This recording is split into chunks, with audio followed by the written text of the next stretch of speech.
Hello everyone, I am the storyteller and I am here to help you today. I know you use this video to fall asleep, so before that, like the video and subscribe to the channel. Also, where are you from and what time are you watching? Now get comfortable and relax. The chair started rocking 3 days ago.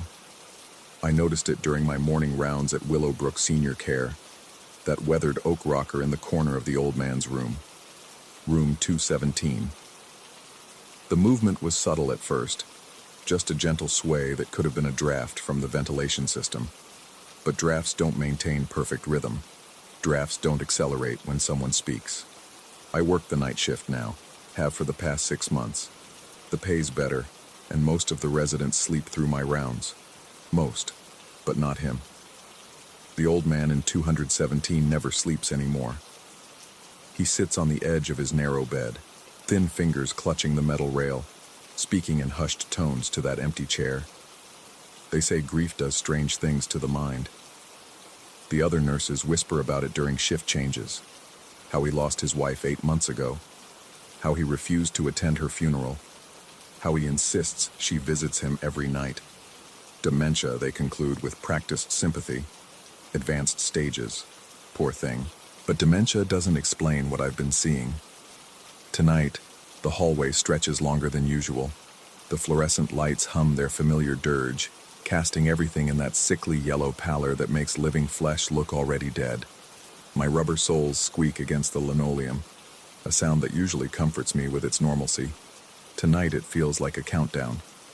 Room 217's door stands slightly ajar. Through the gap I hear his voice, paper thin and trembling. I know, my dear. I know you're cold, but you have to understand I can't come yet. The nurses, they watch me. They give me pills that make my thoughts heavy. I pause outside, hand hovering over the door handle. The ethical thing would be to enter, check his vitals, ensure he's taken his evening medications. The human thing, the thing that's kept me frozen here for the past 3 nights, is to listen. The chair creaks. Not the random protest of old wood, but deliberate movement. Back and forth, back and forth. I peer through the crack, and in the dim glow of his nightlight, I see him. He's leaning forward, both hands extended toward the rocker as if warming them over an invisible fire. His eyes track something I cannot see, moving in small jerks like he's following a conversation. No, I haven't forgotten, he continues, and there's something in his voice, not confusion but clarity. Perfect. Terrible clarity. 53 years, remember? You wore that yellow dress, the one with the tiny flowers. You said the justice of the peace had the kindest eyes. The chair rocks faster. I push the door open, and immediately the motion stops. The old man's hands drop to his lap, and he turns to me with eyes that hold too much awareness for someone supposedly lost to dementia. Evening medication, I say, holding up the small paper cup with his pills. He takes them without protest, swallows them dry. His throat works with difficulty, Adam's apple bobbing like something trapped trying to escape. When he hands the cup back, his fingers brush mine. They're ice cold. She doesn't like you, he says quietly. Who doesn't? His gaze drifts to the chair. She says you smell wrong, like disinfectant and fear. She says you're the reason she can only visit at night now. During the day, there are too many of you. Too much noise. Too much life. I should document this. Classic symptoms. Hallucinations. Paranoid ideation. Emotional transference. But something keeps me standing there, looking at that perfectly still chair. What's her name? I ask, though I've read his file a dozen times. Margaret. The name comes out like a prayer. She's wearing the blue dress tonight. The one I bought her for our 40th anniversary. She's beautiful. Can't you see her? I look at the chair. Really look at it. The wood is worn smooth where hands would rest. The seat bears the permanent impression of a body, though no one's supposed to use that chair. It's been in storage for months, only recently moved to his room at his insistence. I should go, I say, but my feet don't move. She wants to know about your mother, he says suddenly. The paper cup crumples in my hand. What? Your mother. She says she's waiting. She's been trying to tell you, but you take pills too. Different ones. Ones that keep you from seeing. My mouth goes dry. I do take pills. Anxiety medication. Started after Mom died last year. Started after I began working nights.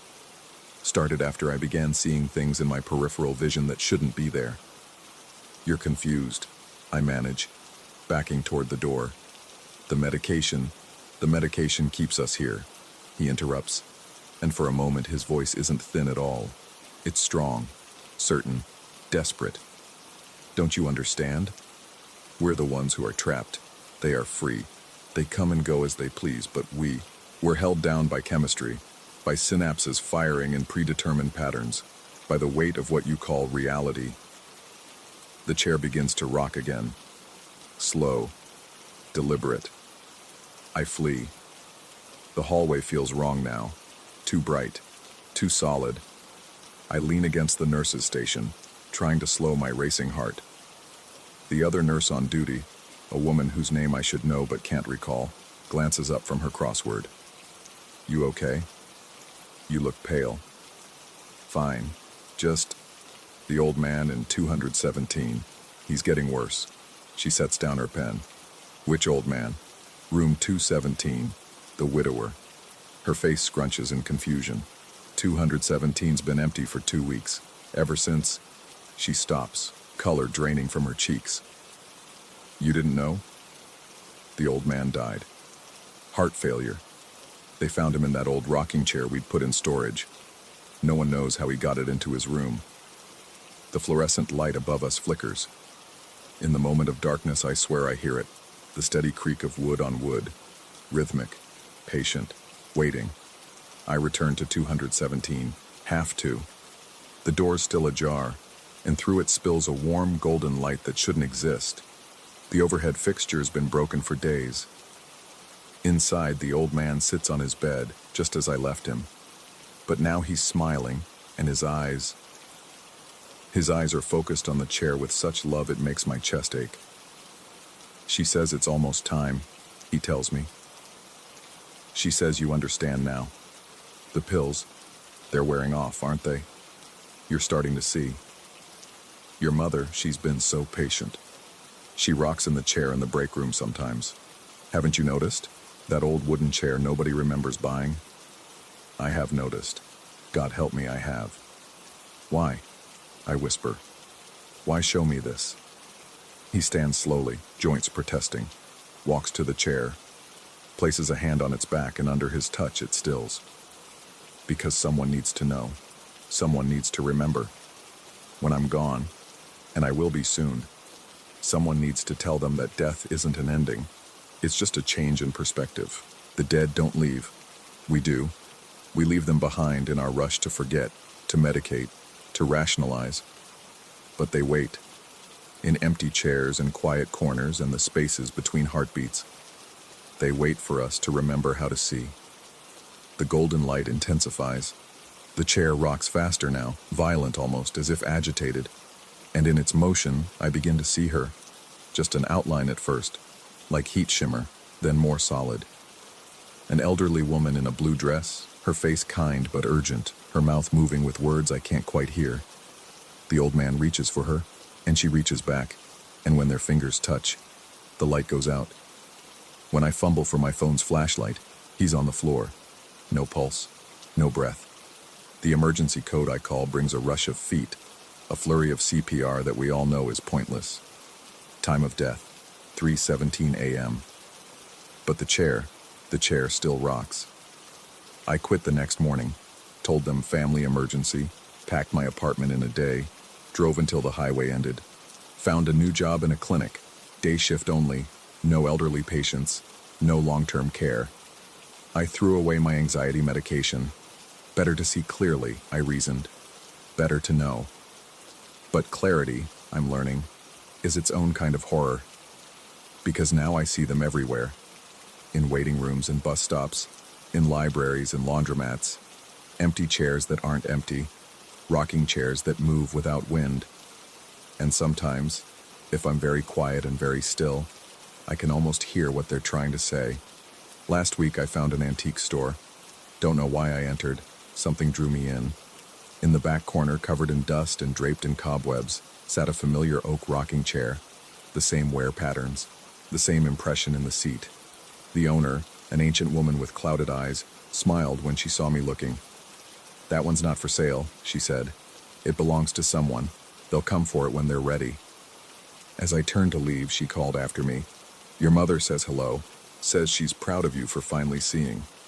Says the chair in your apartment, the one you don't remember buying. She likes that one. Good view of your bed." I ran. But you can't run from empty chairs. They're everywhere, waiting. And late at night, when the world gets quiet enough, they all begin to rock in unison. A wooden symphony of the waiting dead, keeping time until we're ready to see who's sitting in them.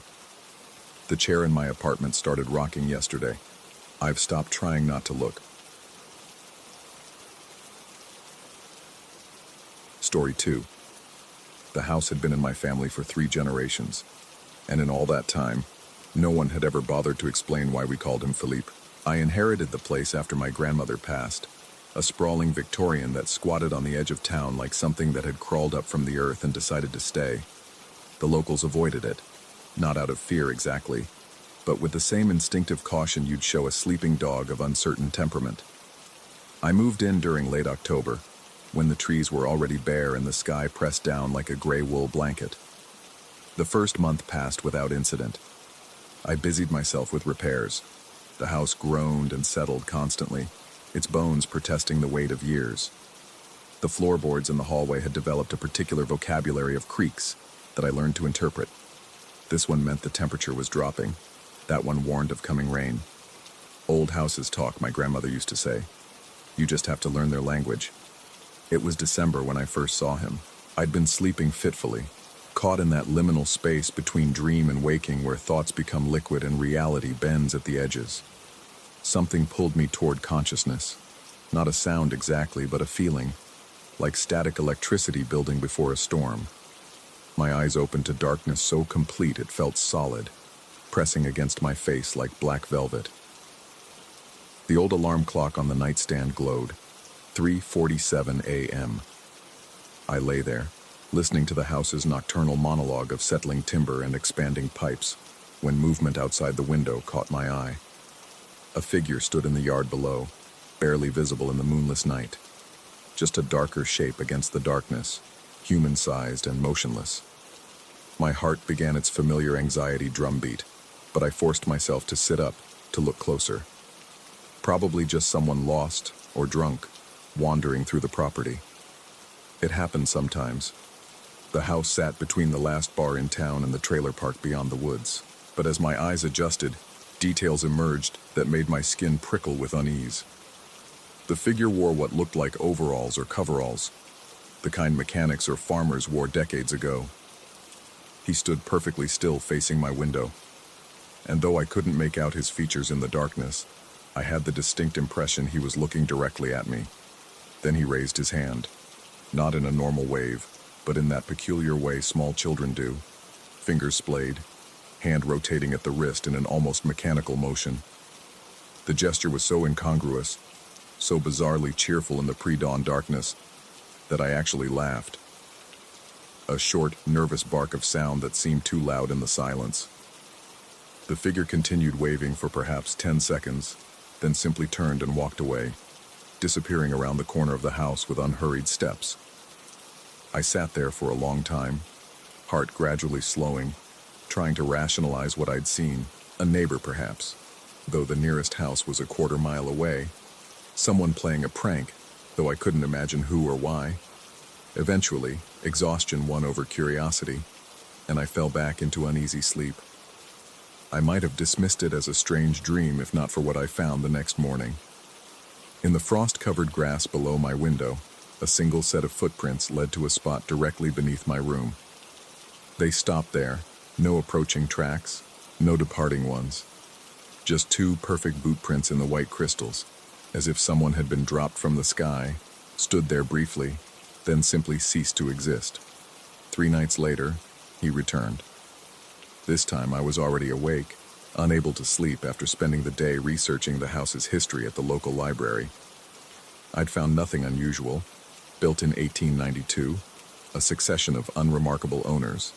No murders or tragedies worth noting, but the librarian, an ancient woman with clouded eyes, had given me a strange look when I mentioned the address.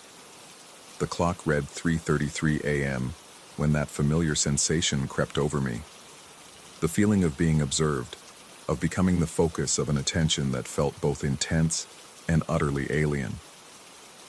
I moved to the window before I could think better of it. He stood in the same spot, wearing the same overalls. This time, faint moonlight illuminated more details. The fabric looked old, faded to an indeterminate color between blue and gray. His face remained shadowed, but I could make out the general shape, round, almost moon-like in its paleness. He waved again, that same childlike gesture, fingers wiggling independently like pale worms. But this time, I noticed something that made my stomach clench with inexplicable dread.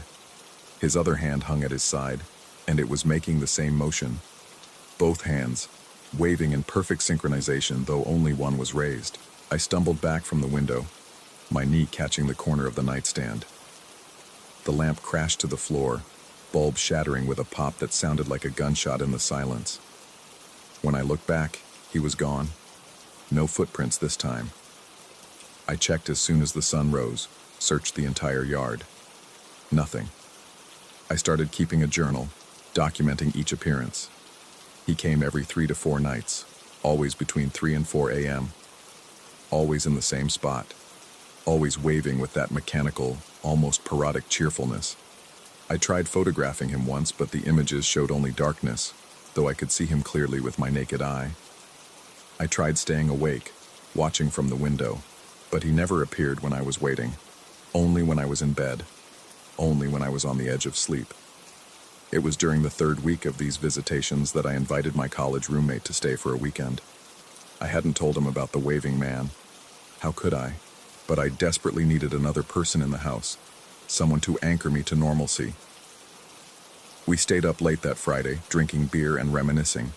Around 2 a.m., he headed to the guest room on the 2nd floor, the one my grandmother had always kept ready for visitors. I lay awake, waiting, wondering if the presence of another person would keep my mysterious visitor away. At 3:41 a.m., I heard footsteps in the hallway, not the house's usual settling sounds, but deliberate, measured steps. They stopped outside my door. My heart hammered so hard I could feel it in my throat, taste copper in my mouth. The doorknob didn't turn, but I sensed presence on the other side, patient and waiting. Then the footsteps continued down the hall toward the guest room. I should have gotten up, should have called out, warned my friend, done something. But a paralyzing certainty held me in place, the absolute conviction that if I left my bed, if I opened that door, something fundamental would change. Some boundary would be crossed that could never be uncrossed. The next morning, my friend looked haggard, dark circles under his eyes. When I asked how he'd slept, he laughed nervously and said he'd had the strangest experience. Around 3:30, he'd woken to find someone standing outside his window, waving at him. An older man in work clothes, friendly looking, but somehow wrong. The way he'd waved, my friend said, shuddering slightly, like his joints weren't quite connected right. That's when I finally told him about my experiences. His face went pale as I spoke, and when I finished, he was quiet for a long moment. Then he told me something that made my blood turn to ice water. His window faced the back of the house, my window faced the front. We searched the property together that afternoon, looking for any sign of multiple visitors, any explanation that didn't involve accepting the impossible. We found nothing. My friend left earlier than planned, and I didn't blame him. As he drove away, he rolled down his window and called out something that stuck with me. Maybe you should ask your family about Philippe. The name hit me like a physical blow. I hadn't mentioned it. Hadn't told him that's what my grandmother called the thing she claimed was harmless, just a spirit that liked to check on the family. But somehow, he knew. I called my mother that evening, trying to keep my voice casual as I asked about the house's history.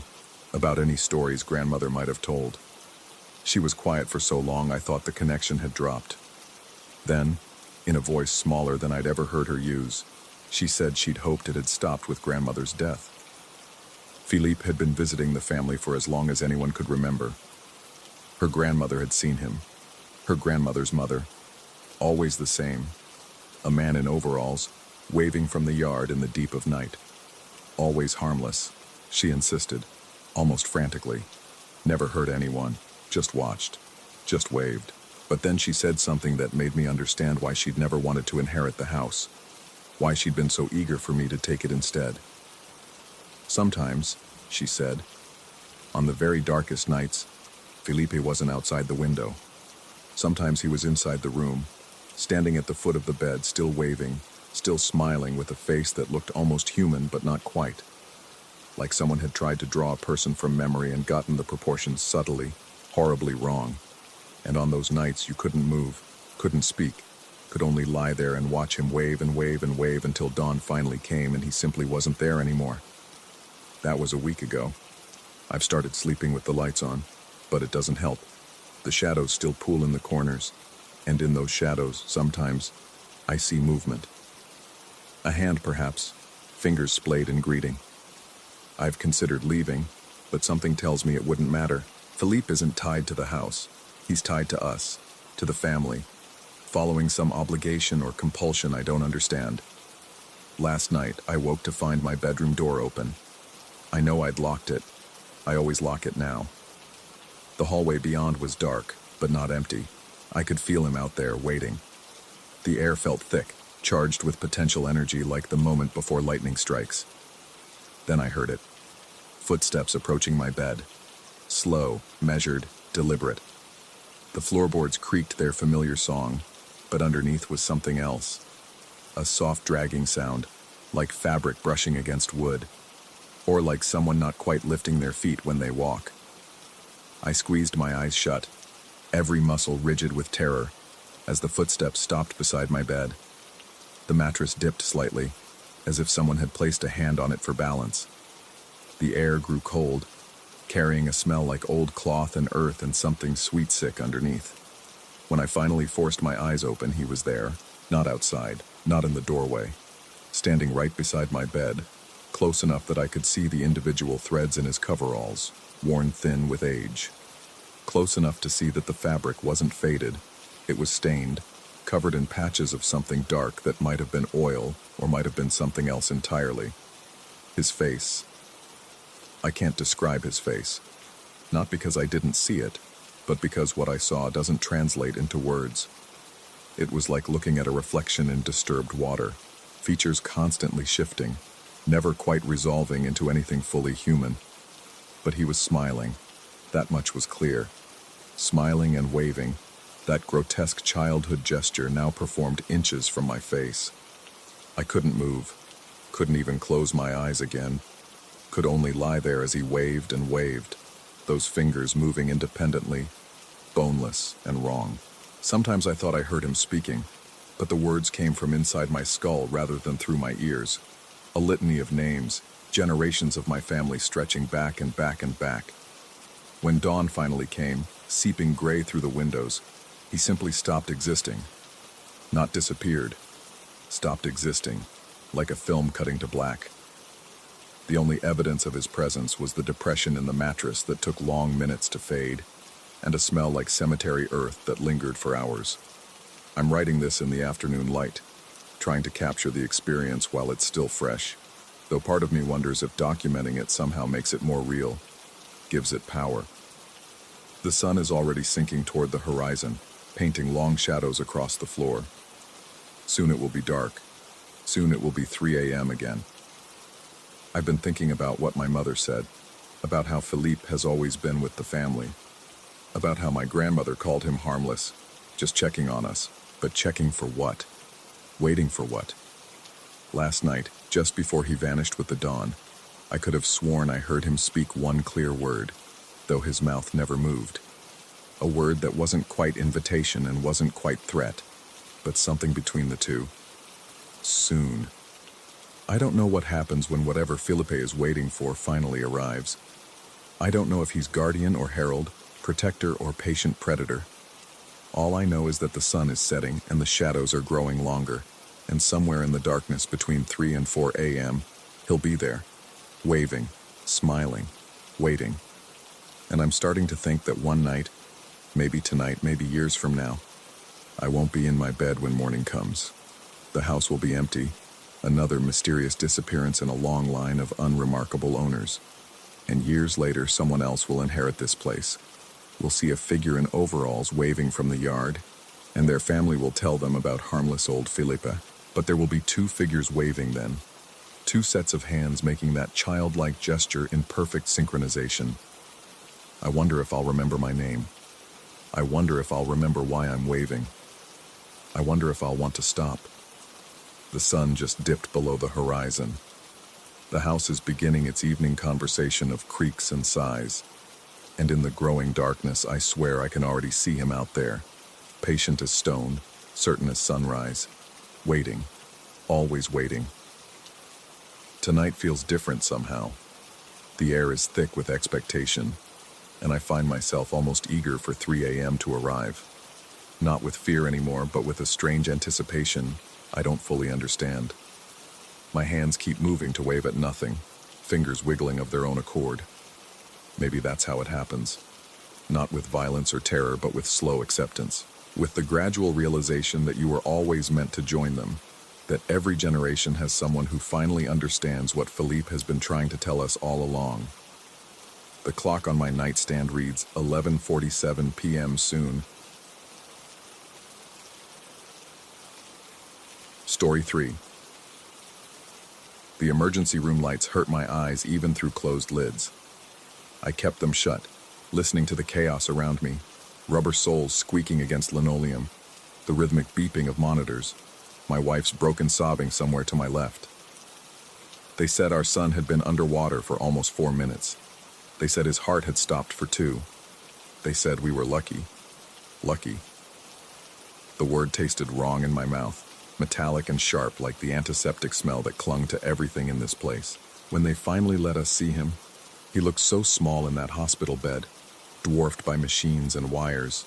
His chest rose and fell steadily now, a motion I'd never take for granted again.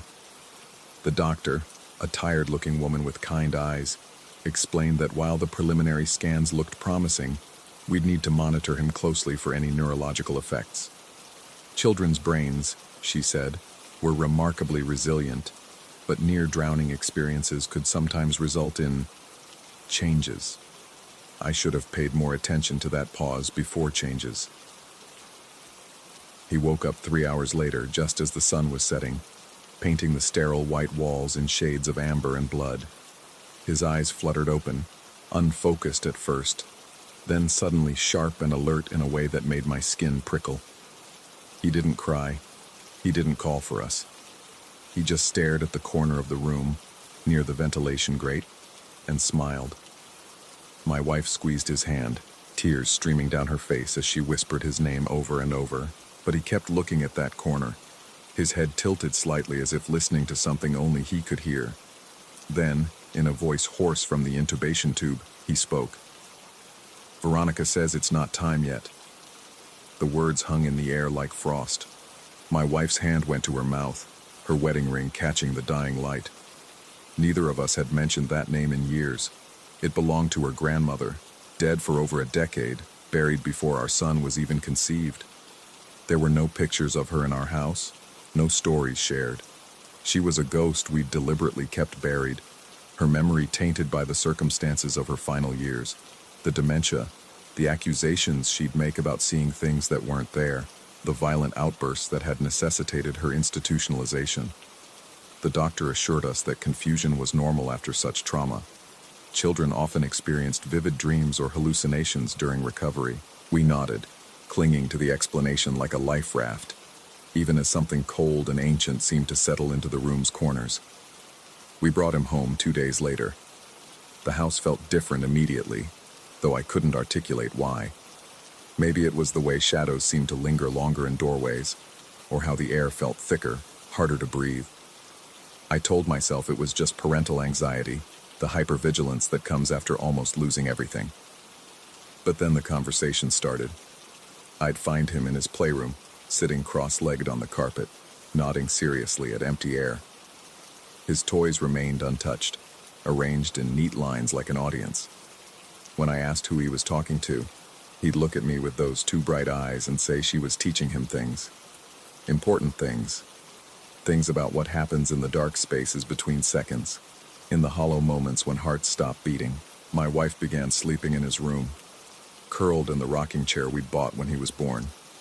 She said she wanted to be close in case he needed anything, but I knew the truth. She heard them too, the whispers that seemed to seep through the walls after midnight, conversations in a voice that was both our son's and not our son's, layered with something older, hungrier. I started researching.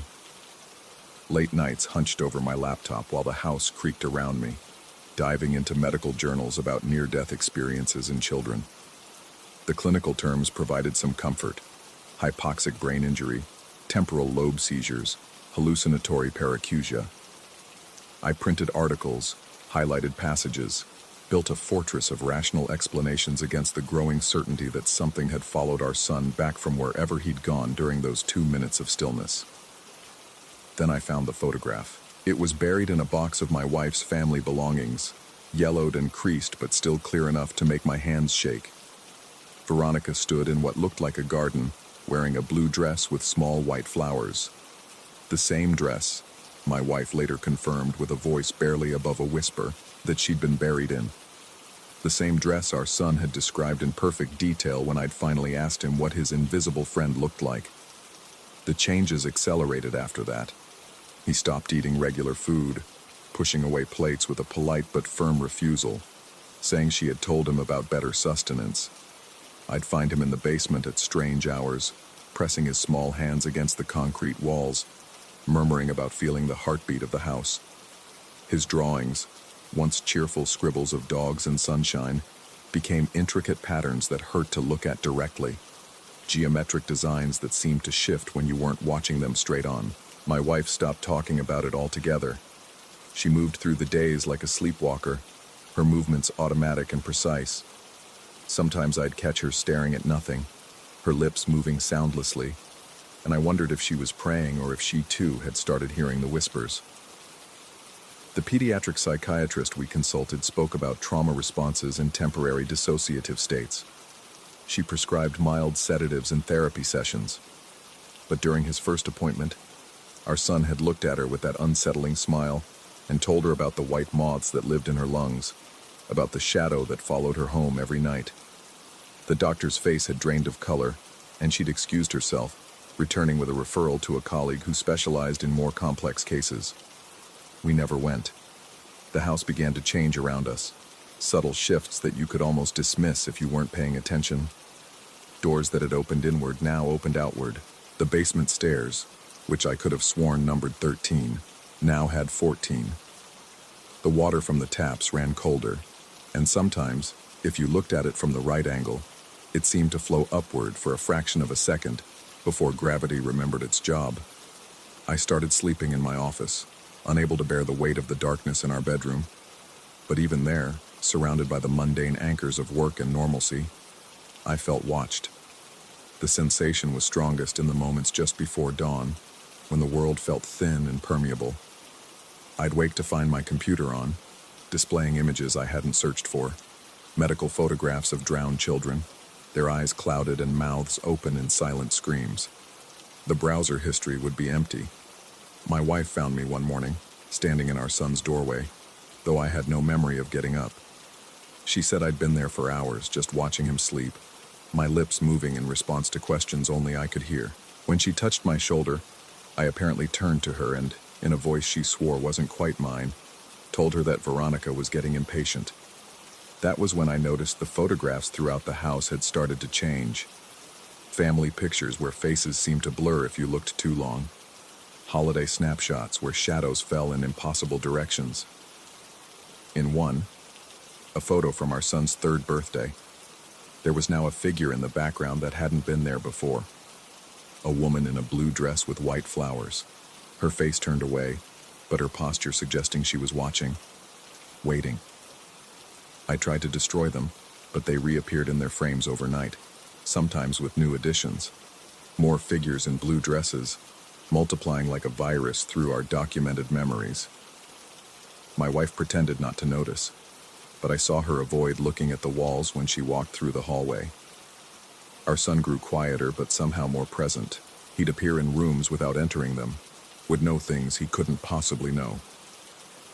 He told me about the dream I'd had the night before, described in perfect detail the nightmare where I was drowning in water that wasn't water, surrounded by faces that weren't quite faces. He patted my hand with his small fingers and told me not to worry, that Veronica said the adjustment period was always difficult. I started recording our conversations, hoping to find some pattern or logic in his impossible statements. But when I played them back, the recordings were different. His voice was there, but underneath it, sometimes overlapping it, was another voice. Older, feminine, speaking in languages I didn't recognize but somehow understood in the deep, primitive parts of my brain that remembered being prey. The breaking point came during a family dinner. We were pretending everything was normal, the three of us around the table like a grotesque pantomime of domestic life. Our son hadn't touched his food as usual, but sat politely with his hands folded. My wife moved her fork mechanically from plate to mouth, chewing nothing. I realized she hadn't actually eaten anything in days. Then our son turned to me, his eyes reflecting the overhead light in a way that made them look silver, and said she wanted to thank us. For what? I asked, my voice barely steady. For the invitation, he replied. For making room. That night, I couldn't bring myself to enter the house. I sat in my car in the driveway watching the windows. Every light was on, but the illumination seemed wrong, too blue, like the glow from underwater. Shadows moved across the curtains, too many shadows for just two people. As I watched, the front door opened. No one came out, but I knew it was an invitation. I drove to a motel instead, spending the night in a room that smelled of cigarettes and industrial cleaner, infinitely preferable to the expanding wrongness of home. But even there, 40 miles away, I woke to find a message written in the condensation on the bathroom mirror. She says you can't uninvite family. When I returned the next morning, the house felt settled in a way it hadn't since the hospital. My wife was making breakfast, humming a tune I didn't recognize. Our son sat at the table, drawing with crayons, the picture looking almost normal if you didn't notice how the proportions were subtly incorrect, how the smiling figures had too many joints in their arms. They both looked up when I entered, their movements perfectly synchronized. My wife smiled, but her eyes were empty, reflecting nothing. Our son put down his crayon and, in that layered voice that was his and not his, told me that Veronica had decided to stay, that she'd been lonely for so long, trapped in the space between heartbeats, waiting for someone to die just long enough to notice her, to carry her back. I wanted to run. Every instinct screamed at me to leave, to never look back.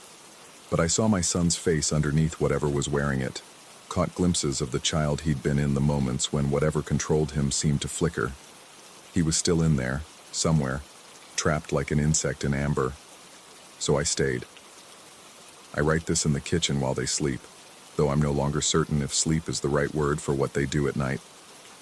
The house breathes around me, its rhythm different now, synced to something older than human habitation. Sometimes I hear my own voice coming from other rooms, having conversations I'm not having. Sometimes I answer. The doctors would say it's shared psychosis, a family system delusion born from trauma. Maybe they're right. Maybe the carbon monoxide detector I disabled last week was malfunctioning for a reason. Maybe the scratching in the walls is just mice, even though it sounds like fingernails. Maybe the fact that my reflection sometimes moves a fraction of a second before I do means nothing at all. But I know what I know. My son drowned for 2 minutes. In those 2 minutes, something else slipped through the cracked door between life and death. It wore my wife's grandmother's name and face, but I don't think it was ever really her. I think it was something that had been wearing her first, something that had driven her to madness and early death, something that needed a new host when the old one failed. Now it has 3.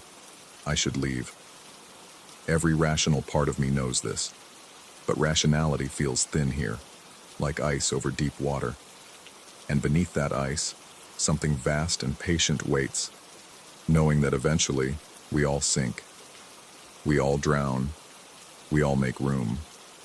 My wife is calling me from upstairs now, though I can see her through the window, still standing in the garden where she's been for the last hour, perfectly still, facing the house.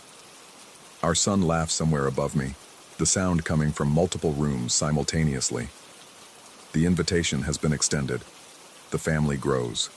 And somewhere, in the corner of my vision where things blur and reshape, a woman in a blue dress with white flowers smiles, knowing she'll never be lonely again. I go to join them. After all, Veronica says it's time. Story 4. The house stood like a tombstone against the Oklahoma sky, its Victorian bones bleached by decades of prairie sun. 3 stories of weathered limestone and warped wood, crowned with a widow's walk that no one had climbed in years. Fort Sill's historic housing office called it Quarters 7, but the moment I stepped through its threshold, I understood why the previous 3 families had requested transfers within months. The air inside hung thick and stale, despite the maintenance crew's recent visit.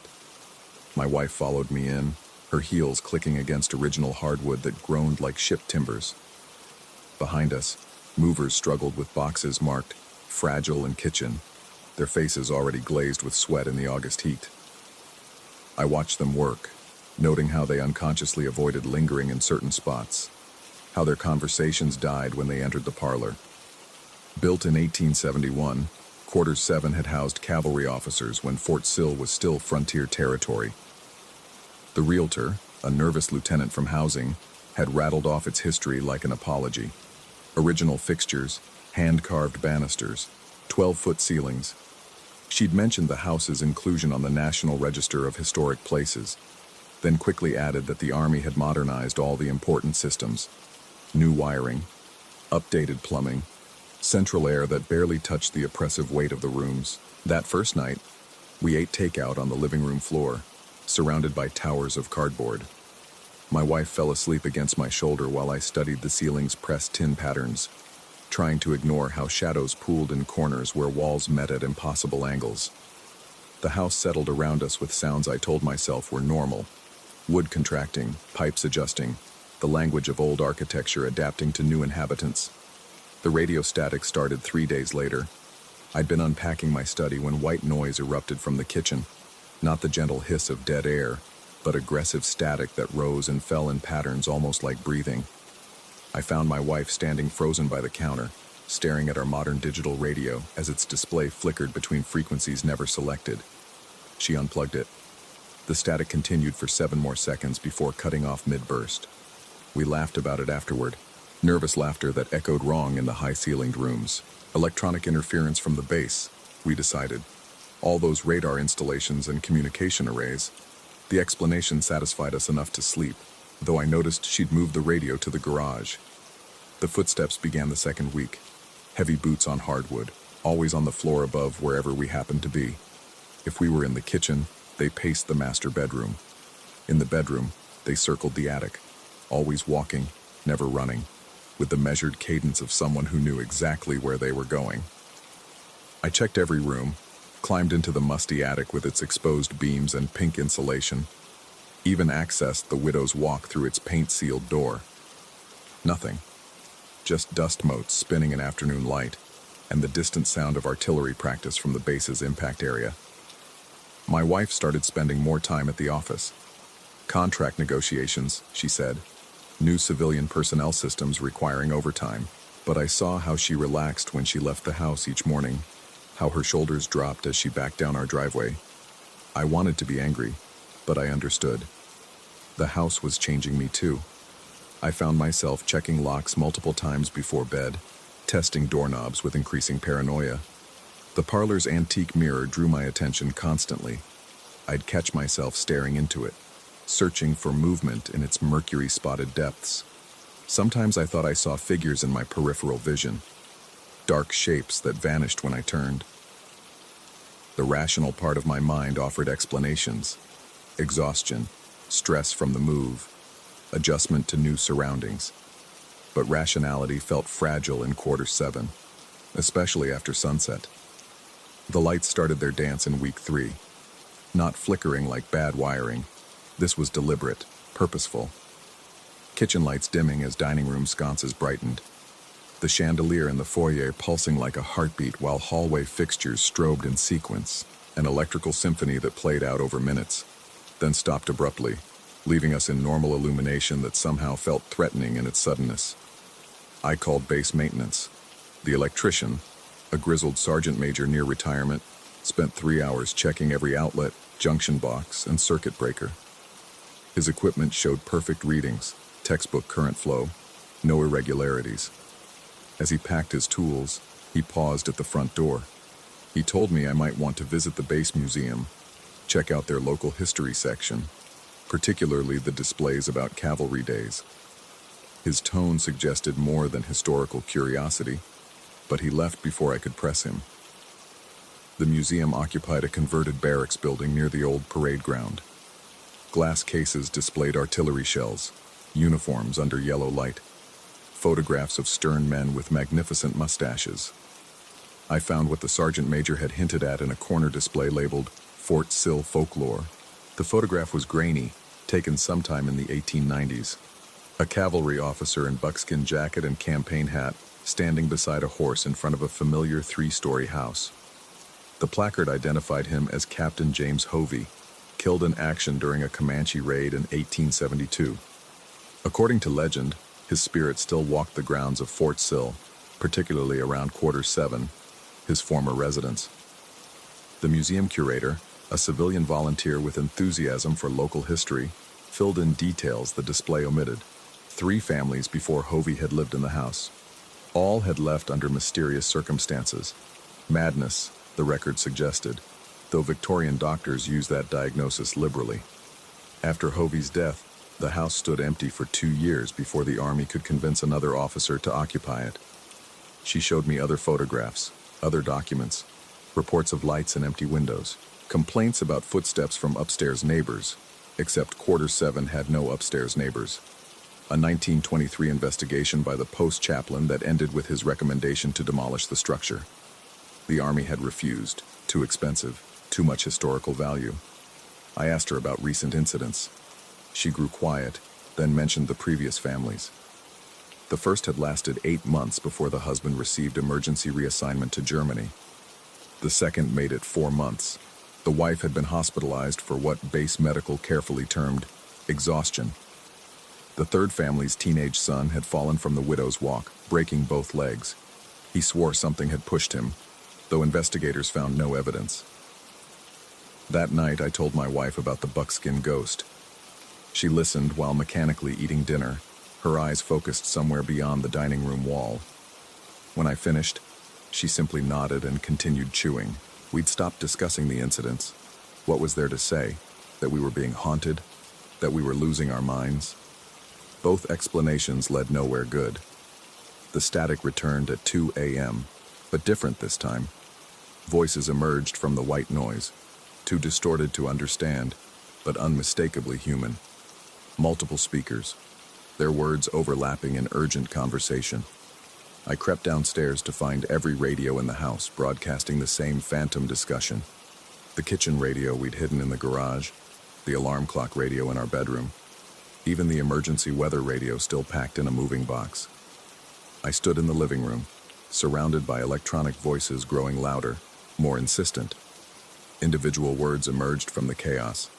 Position, cavalry, sunrise, military terminology and accents from another century. The temperature dropped until my breath misted in August, and every hair on my body stood rigid. Then silence. Absolute crushing silence that felt more threatening than any noise. My wife appeared on the stairs, pale and shaking. Neither of us spoke. We simply stood there, 2 rational people confronting something that rationality couldn't touch. I saw my own terror reflected in her eyes, but also something else. Relief that someone else was witnessing this, that madness wasn't taking us individually. The footsteps started above us, Not pacing this time, but approaching. Measured, deliberate steps moving toward the stairs. Each footfall shook dust from the ceiling, though nothing that heavy should have been walking up there. My wife gripped my arm hard enough to bruise as the sound reached the top of the staircase. The steps began descending. I counted each one. The staircase had 17 steps. I'd counted them multiple times during sleepless nights. Heavy boots on wood, getting closer. 5 steps, 10, 15. They stopped at 17. Nothing stood at the bottom of the stairs, just empty space that felt occupied, charged with presence. The air shimmered like heat distortion, and I smelled leather and gunpowder, horse sweat and prairie dust. Scents from another time bleeding into our modern world. I stepped forward. My wife made a sound of protest, but I ignored her. 3 feet from the stairs, I stopped and spoke to the empty air. I told the nothing that this was my house now, my family's home, that Captain Hovey or whoever stood in my foyer needed to accept that times had changed. The cavalry was gone. The frontier was settled. The war he'd fought had ended over a century ago. The shimmer intensified. For a moment, I swear I saw him. Tall, weathered, eyes like holes burned through reality. His mouth moved, forming words I couldn't hear but somehow understood. He wasn't threatening us. He was warning us. The presence faded like morning mist, taking the impossible cold with it. The house felt different afterward, not empty, but settled, accepting. The footsteps stopped that night, though sometimes I still heard them in the distance, patrolling boundaries I couldn't see. The lights ceased their dancing. The radio stayed silent. 7:15 became just an old house with old house sounds. We lasted 2 more months. Not because of Captain Hovey. I understood now that he'd been trying to protect us, standing guard as he had in life. The real problem was what he'd been guarding against. It started with the scratching inside the walls. Not mice or squirrels. The sound was too deliberate, too patterned. Like fingernails on wood, or claws, searching for weak points in the structure. The scratching followed us from room to room, always just behind the plaster, just out of sight. Then came the whispers from the basement. Not in English, not in any language I recognized. Guttural sounds that predated words, communications from something that had never been human. The basement door would swing open at night, inviting us down into darkness that seemed to breathe. My wife broke first. I found her one morning standing in the parlor, having a conversation with someone who wasn't there. Not Hovey. She insisted it was something else. Something that had been here before the house, before the fort, before human memory. It wanted in, she said. Had always wanted in. Hovey had kept it at bay, but we'd sent him away. I requested transfer that afternoon. The housing office processed it in record time. No questions, no penalties, just swift approval and movers scheduled for the next week. As we pulled away from 7:15 for the last time, I looked back at the widow's walk. A figure stood there, barely visible in the morning sun. Tall, wearing buckskin, watching us leave. I wanted to stop, to apologize, to beg him to keep holding the line. But my wife was muttering to invisible companions, and I needed to get her somewhere safe, somewhere sane. The base newsletter mentioned 7:15 twice more before I left Fort Sill. Once to announce its renovation into administrative offices. No one would live there again. The second time was a brief note about structural damage from an unexplained fire that started in the basement. The historic structure had been saved, but barely. I still dream about that house. In the dreams, I'm standing in the foyer while footsteps pace overhead. But now I understand they're not threats.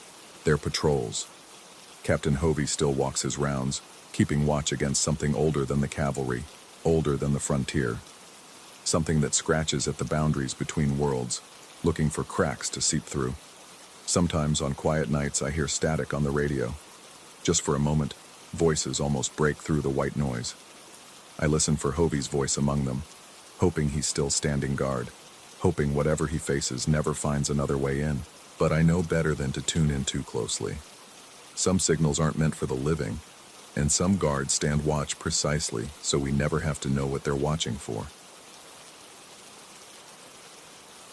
Story 5. The digital clock's red glow burned through my eyelids. 4 a.m. Not 3:59, not 4:01, exactly 4 o'clock, as if the universe had appointed this specific moment for what was about to unfold. My body knew something was wrong before my mind caught up. Every nerve ending fired at once, flooding my system with that primal electricity that screams, "Turn around. Turn around now." I lay perfectly still, my breathing shallow, listening to the house breathe around me. The air conditioner's hum had stopped. When had it stopped? Leaving behind a suffocating silence that pressed against my eardrums, the darkness in my bedroom felt thicker than usual, almost viscous, as if the shadows had gained substance while I slept. My neck muscles tensed as I began to turn my head toward the doorway. The movement felt like pushing through water, each degree of rotation requiring conscious effort. The doorframe materialized first, a vertical slice of deeper black against the charcoal darkness of the hallway beyond. Then I saw it. A figure stood in my doorway, tall enough that its head nearly touched the frame.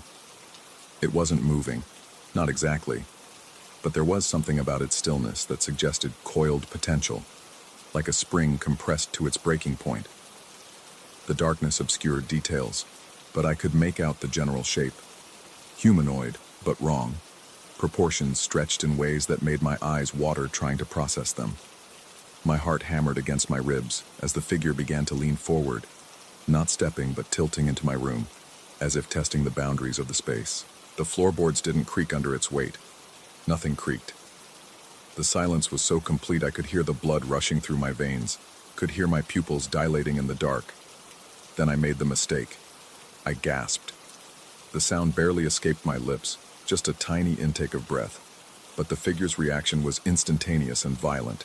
It didn't run so much as fold itself backward, limbs bending at angles that shouldn't exist, scuttling on all fours into the corner of my room where the walls met the ceiling.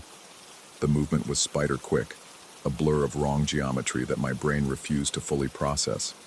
And then, nothing. The corner was empty. The thing had simply ceased to be there, as if it had never existed at all. I lay frozen for what felt like hours, but was probably only minutes, waiting for it to reappear, waiting for something, anything, to happen. When nothing did, I finally found the courage to reach for the bedside lamp. The light flooded the room, revealing absolutely nothing out of place. The corner where the thing had disappeared showed no signs of disturbance. The doorway stood empty, just a rectangular passage to the hallway beyond. Sleep didn't return that night. How could it? I sat propped against my headboard, eyes locked on that corner, watching shadows shift with each passing car's headlights. By morning, I had almost convinced myself it was sleep paralysis, a particularly vivid nightmare, anything but what my instincts insisted it had been. The next few nights passed without incident. I began to relax, even laughed about it with a coworker who suggested I lay off the late-night horror podcasts. But on the fourth night, I woke again at exactly 4 a.m. This time, I didn't need to turn my head. I could feel it watching me from somewhere in the room, not the doorway, somewhere closer. My eyes darted around the darkness, searching for that telltale wrongness in the shadows. The presence was palpable, like static electricity before a storm. Every hair on my body stood at attention. I forced myself to speak, my voice cracking in the silence. "What do you want?" The darkness seemed to pulse, and for a moment I thought I heard something. Not quite breathing, not quite whispering, but something organic and wet, like tissue paper being slowly torn underwater. The sound came from everywhere and nowhere, surrounding me in a cocoon of wrongness. Then movement in my peripheral vision. Not in the corner this time, but along the wall to my right, something sliding against the paint with a sound like fingernails on silk. I whipped my head toward it, but again, nothing. Just the wall, innocent and bare. This became my new reality. Every few nights, sometimes consecutive, sometimes with gaps that left me wondering if it was over, I would wake at 4 a.m. to find that presence in my room. Sometimes it stood in the doorway, sometimes it crouched in different corners. Once, I swear I felt it standing directly beside my bed, close enough that I should have felt its breath on my face, if it breathed at all. I tried everything. I installed motion sensors that never triggered. I set up a camera that showed nothing but me, alone, talking to empty air. I even tried sleeping in different rooms, but it didn't matter.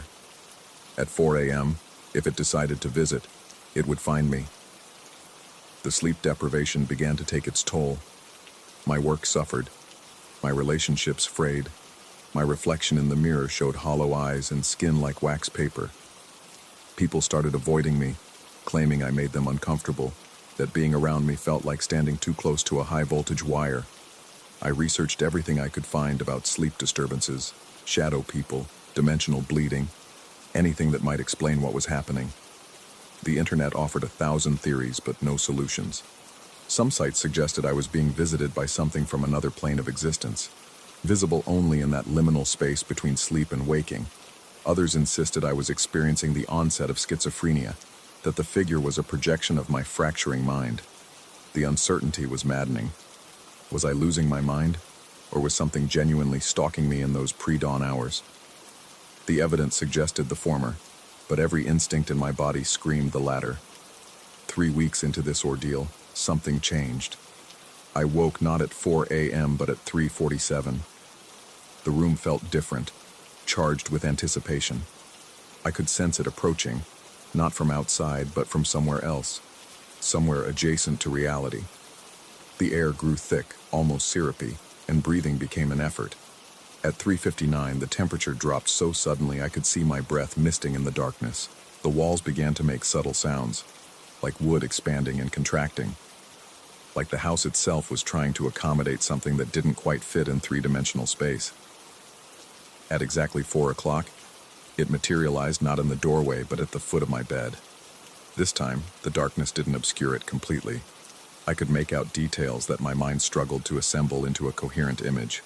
Too many joints in its limbs, skin that seemed to shift between solid and vapor, and where its face should have been. A smooth expanse broken only by what might have been eyes, or holes where eyes had been removed. It tilted its head, if head was the right word, and I heard that wet paper sound again, closer now, emanating from the thing itself. Slowly, deliberately, it raised what might have been an arm and pointed at the corner where it had first disappeared. I followed its gesture and saw that the corner was wrong. The angles didn't meet properly. Where two walls and the ceiling should have formed a neat intersection, there was instead a subtle warping, as if space itself had developed a fold. The thing at the foot of my bed made that sound again, more insistent now, still pointing. Against every screaming instinct, I got out of bed and approached the corner. The closer I got, the more pronounced the distortion became. The walls seemed to breathe, expanding and contracting in a rhythm that matched neither my heartbeat nor my breathing. When I was within arm's reach, I saw it. A gap, no wider than a piece of paper, running along where the walls met. Through it leaked a darkness deeper than anything in my room, a darkness that seemed to pull at my vision. I turned back to the figure, but it was already moving, that horrible spider scuttle that defied physics, heading straight for the gap. As it reached the corner, its body began to compress, to fold in on itself in ways that made my stomach churn. It was showing me, I realized, showing me how it entered and exited my room. With a final wet sound that might have been communication, or might have been the noise of matter being forced through an impossible space, it disappeared into the gap. The corner immediately returned to normal, angles meeting properly, no sign of the spatial distortion that had been there moments before.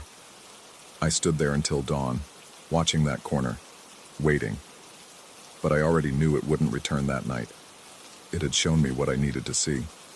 The question was, why? The next day, I called in sick to work and spent hours examining that corner. In daylight, it looked perfectly normal. I pushed furniture against it, ran my hands along the walls, even tried prying at the edges with a screwdriver. Nothing. But I knew what I had seen. That night, I waited. 4 a.m. came and went without incident. The next night, the same. For a week, nothing happened, and I began to wonder if showing me the gap had been its way of saying goodbye. But on the 8th night, I woke at 4 a.m. to find not one figure, but 3, standing in different corners of my room. They didn't move, didn't make that wet paper sound. They simply stood there, watching me with their not faces, their impossible bodies creating subtle distortions in the air around them. And I understood, with a clarity that felt like ice water in my veins, that they were waiting for something, waiting for me to make a choice. I could feel the corner calling to me, that spot where reality wore thin. The sensation was almost physical, a tugging at the base of my skull, an itch behind my eyes that could only be scratched by looking at that impossible gap. Part of me, a part that grew larger each night, wanted to go to it, to press my face against that fold in space and peer through to whatever lay beyond. The three figures remained motionless as I fought this urge, their presence neither threatening nor comforting, simply expectant. When the sun finally rose and they faded away, I was exhausted not from fear but from resistance. This is my reality now. Every few nights they return, sometimes one, sometimes several, always at exactly 4 a.m. They don't threaten or attack. They simply wait, patient as stones, while that corner calls to me with increasing insistence.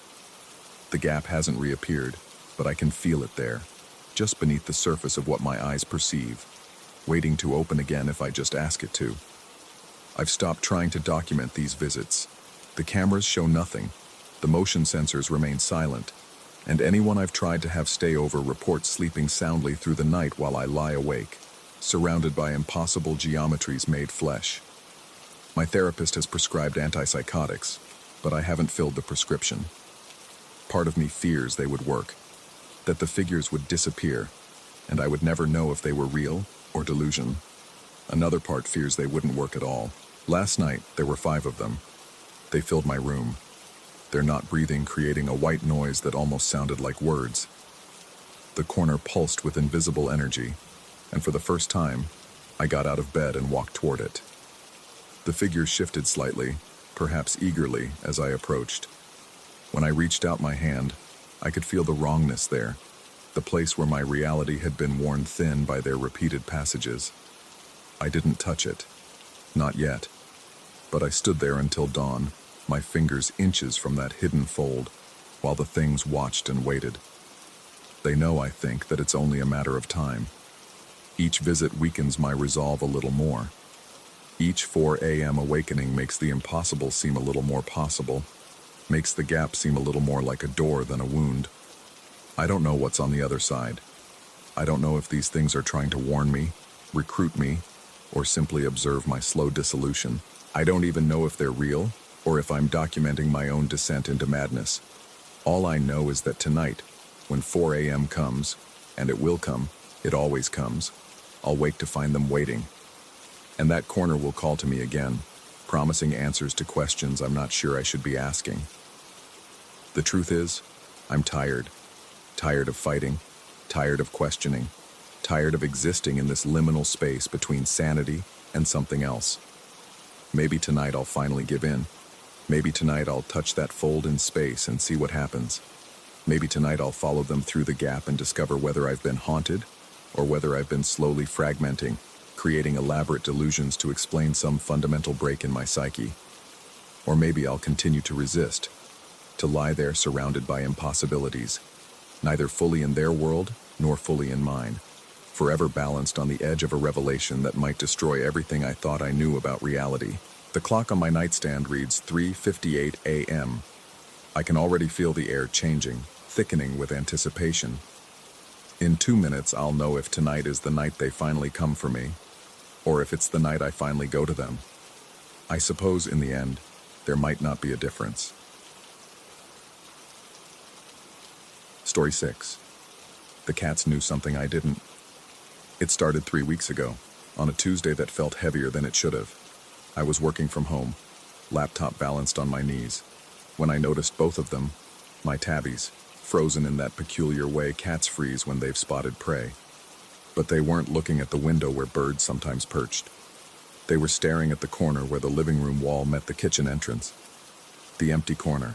Their pupils were dilated to black pools, tails twitching in slow, measured beats. Then, without warning, they attacked.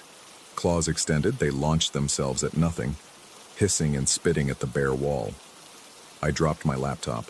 the clatter breaking whatever spell held them. They scattered, disappearing into the bedroom, leaving me staring at that corner, at the absolutely nothing that was there. I should have moved out then. Should have packed everything and left. But you don't abandon your home because your cats have one weird moment. You rationalize. You tell yourself they saw a shadow, heard a mouse in the walls, caught a scent that triggered some primal hunting instinct. You don't imagine that they saw something you couldn't. The next morning, I found the first residue. It clung to the wall exactly where they'd attacked. A patch of translucent material about the size of my palm, glistening like saliva, or the trail of slug leaves, but thicker, almost gelatinous. It had a faint luminescence in the morning light, catching the sun in a way that made my stomach turn. The smell hit me when I leaned close. Sweet decay, like flowers left too long in stagnant water. I scraped it off with paper towels, trying not to gag. The texture was wrong, neither liquid nor solid, collapsing and reforming under pressure. When I finally got it all into a garbage bag, my hands were shaking. The wall underneath was unmarked, paint intact, as if nothing had ever been there. But something had been there. The cats wouldn't go near that corner for days. I started watching the corner myself, catching my reflection in the dark TV screen as I sat on the couch, angled to keep that spot in my peripheral vision. Nothing happened during the day. The sunlight would stream through the windows, dust motes dancing in the beams, and the corner remained just a corner, baseboards meeting at 90 degrees, a small cobweb I'd missed during cleaning, nothing more. Nights were different. The cats would pace after sunset, their usual lazy contentment replaced by restless energy. They'd circle the living room, always giving that corner a wide berth, occasionally stopping to stare at it with those lamp-like eyes. I'd follow their gaze and see nothing, but the air felt denser there, like looking through water. A week passed before they attacked again. This time I was ready, phone in hand, recording. They moved in perfect synchronization, leaping and clawing at the same invisible target. Through my phone screen, I watched them battle nothing, their bodies twisting in midair, paws swiping at empty space. When I reviewed the footage later, frame by frame, I noticed something I'd missed in the moment. Their attacks weren't random. They were tracking something, their heads following a path that moved up the wall and across the ceiling before disappearing. The residue appeared again the next day, larger this time, spreading from the corner in tendrils that reminded me uncomfortably of reaching fingers. The smell was stronger too, that sweet rot mixing with something chemical, like ozone before a storm. I cleaned it again, used bleach this time, scrubbed until my fingers were raw and the fumes made me dizzy. I started sleeping on the couch, telling myself it was to watch the corner, but really I couldn't stand being in my bedroom anymore. The walls felt too close, the darkness too thick. From the couch I could see the corner and the cats, could monitor whatever was happening in my home. The watching became an obsession. I worked with my laptop positioned so the corner stayed in view. I ate dinner standing at the kitchen counter, eyes locked on that spot. I even moved the bathroom door so I could see it from the toilet. The cats watched me watching, their expressions unreadable in that way cats perfect, somewhere between pity and amusement. 3 nights ago, I saw it move. Not the corner itself, but something in it. A shimmer like heat, waves rising from hot asphalt. The shape was almost human but stretched wrong, too tall for the ceiling, limbs that bent in too many places. It flickered in and out of visibility, each appearance lasting just long enough for my brain to register wrongness without processing details. The cats went berserk, yowling and hissing, their fur standing in rigid spikes. I blinked, and it was gone. But the smell lingered, that sweet decay now mixed with something animal, musky and warm, like breathing too close to another person's mouth. I didn't sleep that night or the next.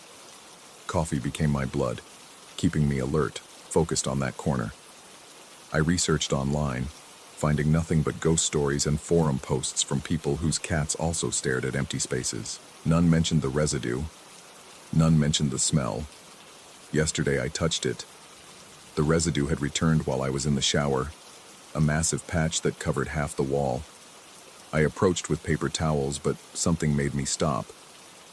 Under the bathroom's harsh fluorescent light, I could see patterns in the substance, swirls and eddies that suggested movement, like looking at a frozen moment of flowing water. Without thinking, I reached out. The sensation was electric and organic simultaneously, like touching a living battery. Images flooded my mind, not visual exactly, but impressions, vast spaces between spaces, things that existed in the corners of corners, dimensions folded into themselves like origami made of reality. I jerked my hand back, but the feeling lingered, a tingling that crawled up my arm and settled in my chest. The cats found me hours later, curled in the corner, my fingers traced with faint luminescent trails where I'd touched the substance. They wouldn't come near me, just sat at the edge of the room, watching with those golden eyes that seemed to see too much. I looked at my hands in the dim light. The trails were fading, but I could feel them under my skin, a network of something foreign mapping itself through my body. When I stood, the room tilted, and for a moment I saw it clearly. The thing in the corner. It wasn't hiding. It was waiting. My reflection in the bathroom mirror looked wrong this morning. The angles of my face seemed shifted, my eyes catching light in ways that reminded me of the cats. I tried to call someone, anyone, but my phone screen showed only static where the numbers should be. The laptop displayed gibberish when I tried to type. The outside world was becoming unreachable, or I was becoming unreachable to it. The cats sit with me now as I write this by hand, the only method that still works. They're purring, a sound I haven't heard in weeks. They're not afraid anymore. They recognize something in me, something that wasn't there before. I understand now why they attacked the corner. They weren't trying to catch what was there. They were trying to stop it from coming through. But cats are small, and their claws can only do so much against things that exist in the spaces between what we see. The residue is spreading. It's on all the walls now, creeping across the ceiling in patterns that hurt to follow with human eyes. But my eyes are adjusting, adapting to see what was always there. The corner wasn't empty. No corner is truly empty.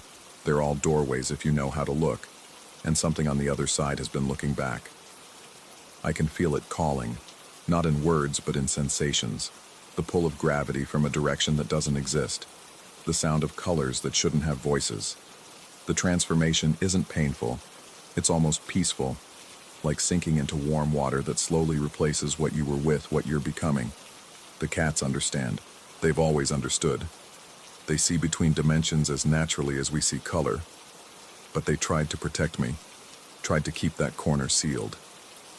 Now they just watch, witnesses to whatever I'm becoming. I touched the wall again an hour ago. This time, something touched back. The sensation was like recognition, like meeting someone you've known forever but never met. My fingers didn't come back the same. They work fine. I'm still writing, but they're not entirely mine anymore. They belong partly to that space between spaces, to the thing that lives in corners and leaves its residue as calling cards. I should be terrified. I was terrified. But fear requires a certainty about what's real and what isn't, and I've lost that distinction. Maybe I'm having a psychotic break, my mind finally snapping under the pressure of isolation and insomnia. Maybe the mold in these old walls has released some toxin that's eating my brain from the inside. Or maybe, just maybe, the cats were right all along, and there are things in the corners that we're not meant to see. The residue glows brighter now as evening approaches. I can hear my neighbors through the walls, living their normal lives, unaware that reality is thin here, that something is pushing through from the other side. Or perhaps it's not pushing through. Perhaps it's pulling me in. I've stopped cleaning the residue. It's beautiful in its own way, like living glass that breathes with otherworldly light. When I touch it now, I can almost understand what it's trying to tell me. The message isn't in words but in feelings, in the adjustment of perception that shows how arbitrary our reality really is. The cats have moved closer. One sits on my lap, purring with a vibration that seems to match the humming from the walls. The other watches the corner, but calmly now, like a guard who knows the battle is over. They're not afraid of what I'm becoming because they can see both versions of me. the human typing these words, and the thing that exists in the corners of their vision. I wonder if anyone will find this. If they do, check your corners. Watch where your cats stare. And if you find residue on your walls, don't touch it. Or do. Maybe it's better to know. Maybe ignorance isn't bliss but a prison, keeping us locked in 3 dimensions when there are so many more pressing against the boundaries of our perception. The sun is setting. The corner is beginning to shimmer. I can feel the pull getting stronger, the invitation more insistent. The cats are purring louder now, a sound that seems to come from everywhere and nowhere. I'm going to stop writing soon. My fingers are becoming something else, something that can reach into corners that don't exist in normal space. The residue isn't on the walls anymore. It's in me, through me, making me into something that can exist in both places at once. The cats knew something I didn't. Now I know it too, and I can't unknow it.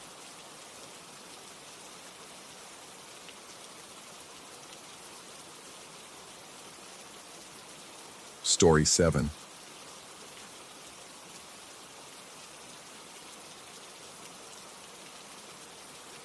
The knocking started again at 3:17 a.m., just like it had every night for the past 7 months. 3 deliberate raps against the front door, followed by the sound of footsteps pacing across my porch. I didn't even open my eyes anymore, just pulled the pillow over my head and waited for it to pass. Living in this old farmhouse had taught me to distinguish between the sounds that mattered and the ones that didn't. The knocking didn't matter. Neither did the footsteps that circled the house every Tuesday, or the breathing I sometimes heard through the walls, or the way doors would creak open on their own. You learn to coexist with these things when the rent is cheap enough and you're desperate enough to stay. I'd tried everything at first. Security cameras that would mysteriously malfunction, motion sensors that triggered constantly with nothing there. Even called the police once, but they found no evidence of trespassers. After a while, you either leave or you adapt. I adapted. The house sat alone at the end of a dirt road, surrounded by fields that had gone fallow decades ago. The nearest neighbor lived 3 miles away. Perfect isolation for someone who wanted to disappear from the world, which is exactly what I'd been doing since everything fell apart 2 years ago.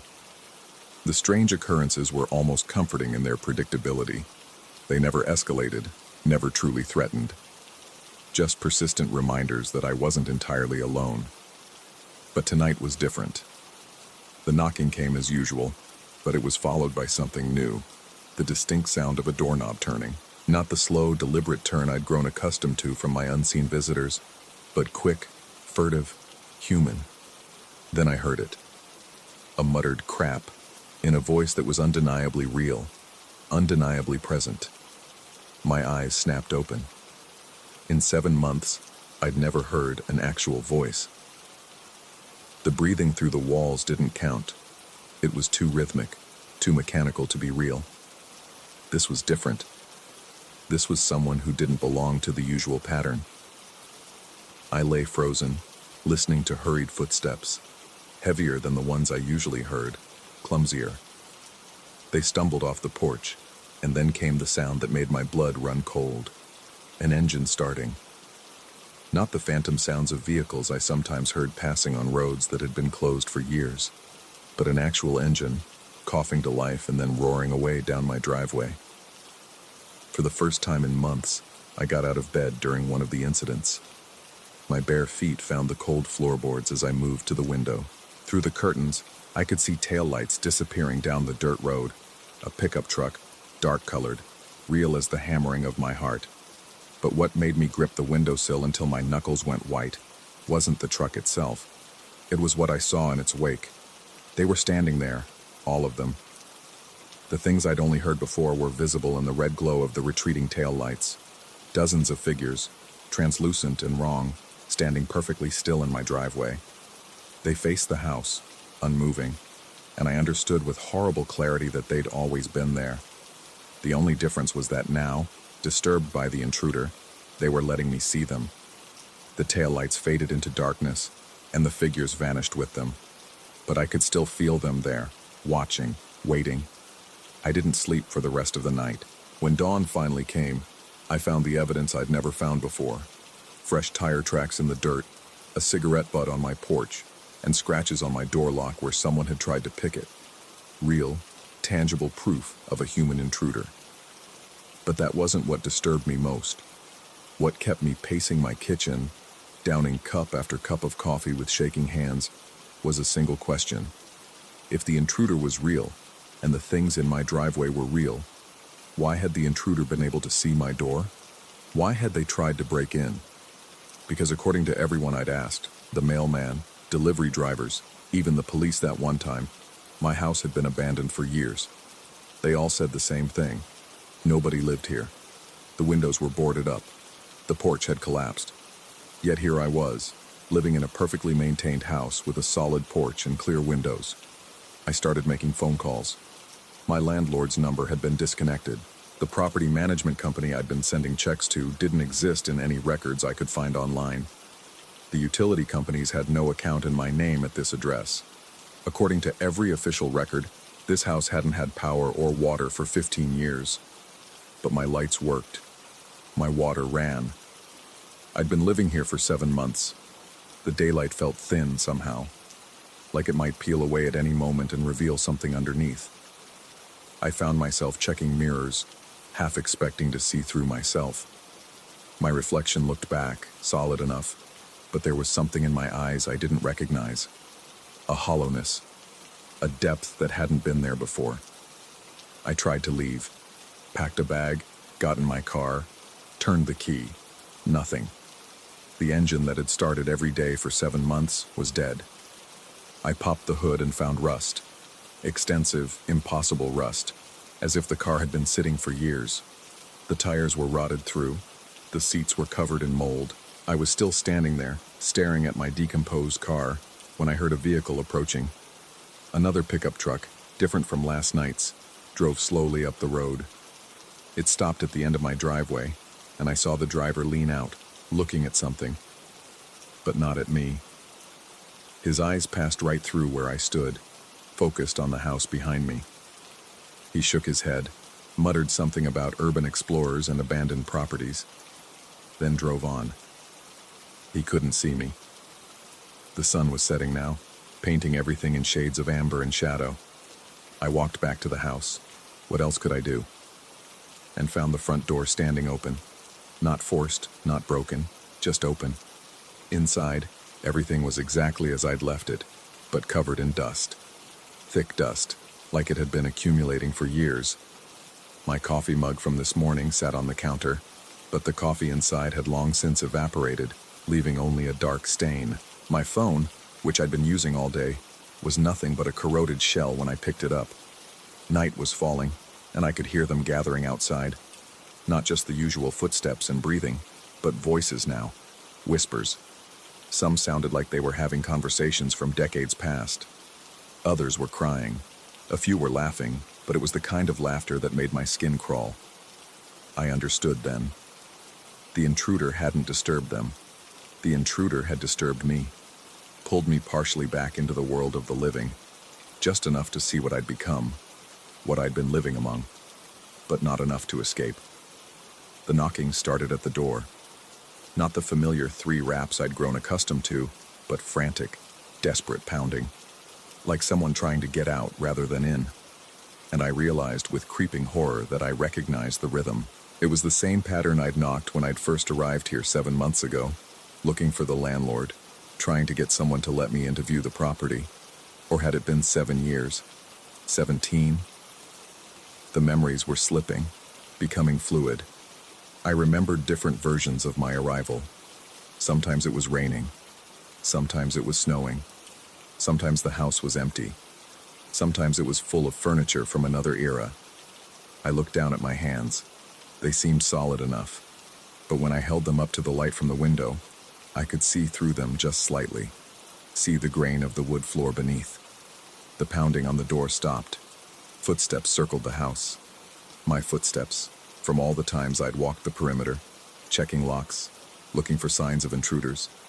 We were all intruders here, all residents, all prisoners of our own making. I sat down at my kitchen table and waited. For what? I wasn't sure.